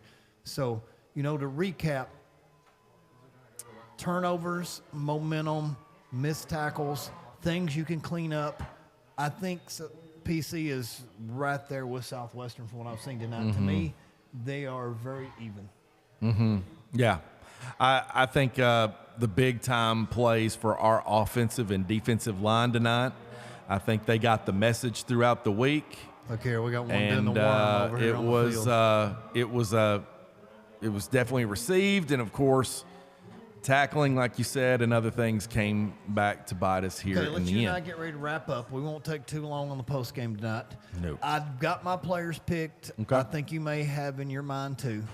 So offensive player of the game, I think it has to be Fuzz. Harris That's who I was going to say, Harris the catch over Denmeyer. 2 defenders in the end zone. Yeah. And then the big bomb play here for yardage Yeah. wise. So And he so- had to be close to 100+ yards. Yeah, and so since you said Fuzz, and I was going to say it, I'll make the argument there. Zach Anderson being able to play and then putting a lot of Zach rushing made yards. the throw to put it Yeah. there to him. Yeah. So yes, that's a good Big time. second choice if we want to do offensive players of the game. Yeah. Defensive player of the game, I think there's only one name that we can say. Absolutely, Number Gunnar 45, Lovelace. Gunnar Lovelace. Gunnar Lovelace all over the place. He all was over the place. one guy I think. Now Jay Bell's played a good Yeah. game too, so I don't know if you noticed him running down defenders and tackling 10 yards in the backfield, but I noticed that hustle play in the fourth quarter. Absolutely. Where he kept coming from the D line and run down the Yeah. wide receiver or the running back. So I'm going Killed to go it. 45, then 57 on defense. But I see why Gunnar Lovelace is the leading tackler in the 12th region. Absolutely. That's well, hey, look, it's a rivalry game, so we know why all the extracurriculars is going on right now. It's Southwestern wanting to take it, and of course, PC. Now, I on don't the know if flip this side. will go over so well. I know they're happy and things on the field, but when your whole student section runs out here to celebrate, you're going to be like Deion Sanders. You just got to take notes. You Well, just gotta go I don't down. know what you're celebrating right here. Like you won a championship. I get it. Like, we've done it too when you beat your rival. But, I mean, you look across that end zone there and you see all those state championships, runners Brandon, up. one of my favorite memories of anything that I've ever done was whenever Southwestern beat us and Riley Hall had his collarbone broken. And they're talking about how good they were. And then Riley Hall comes back in a short amount of time. We go over to Southwestern. They've got the #1 seats. We're having to travel over there. Yeah. And I remember telling my son, PC will win this game. And he bet me they would not. So the bet was whoever lost had to go over to the other student section and say that the other team was the best or something to that effect. I forget what my son had to do. But I told him Superman was on the field and Riley Yeah. Hall was not going to be beat that night. Love Riley Hall. And PC went over there and won another regional championship on Southwestern. Carved them up. And So- then, like, what coaching staff said was one of the best performances that they've seen with Wiley Kane when he went out there and carved Southwestern up his junior year and just carved them apart. We've watched so many fun teams come through the program. and they're going to be a lot more fun coming here. So, Brandon, Absolutely. unfortunately, though, this wraps up our last football game of the year. So, look here. Fuzz gets the – hopefully we can get the camera on. We do. Fuzz getting the trophy here for, I guess, player of the game for Pulaski County. So, Southwestern will get their player recognized here. Uh-oh, Jeff Litton says a bunch of players getting the award.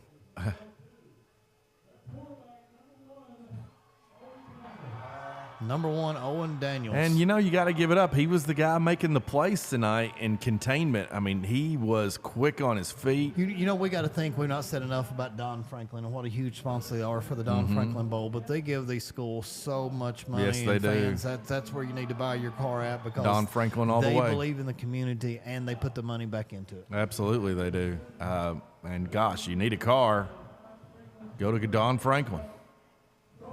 So Mr. Richardson is now handing the superintendent's trophy to the Southwestern Warriors. So hopefully the superintendent's trophy will come back over here sometime soon. I think it will. So fans, let's get ready to wrap up. Brandon, I guess we're going to take a little hiatus. Yeah. Fans, our volleyball girls play over at Somerset Christian School against Southwestern on Monday night at 6 o'clock. And you and I watched an amazing game over at Somerset for our girls to win the district. Yeah, absolutely. So, that was a fun night watching those young ladies win, playing their hearts out. I wish them all and nothing but the best of luck going forward next week in the region. Lady volleyball Maroons, go get them. All right, fans. Brendan, go ahead and sign off the football season for 2023, and we'll get ready for basketball here in late November. Well, fans in the Pulaski County area, there's no way to sugarcoat it. This sucks. We lose to our rival. To the Warriors in a hard-fought game, 28-16. A lot of things happened. Could have went our way. Hard fought, and we did a lot of things right. And there were some big-time plays made tonight by our guys, but we just came a little short on the losing end in the very end. It's 28-16. And as James said, we're going to sign out tonight. It's October 20th, this Friday night. Thank you, and so long. Perfect. Thank you, guys. Good job.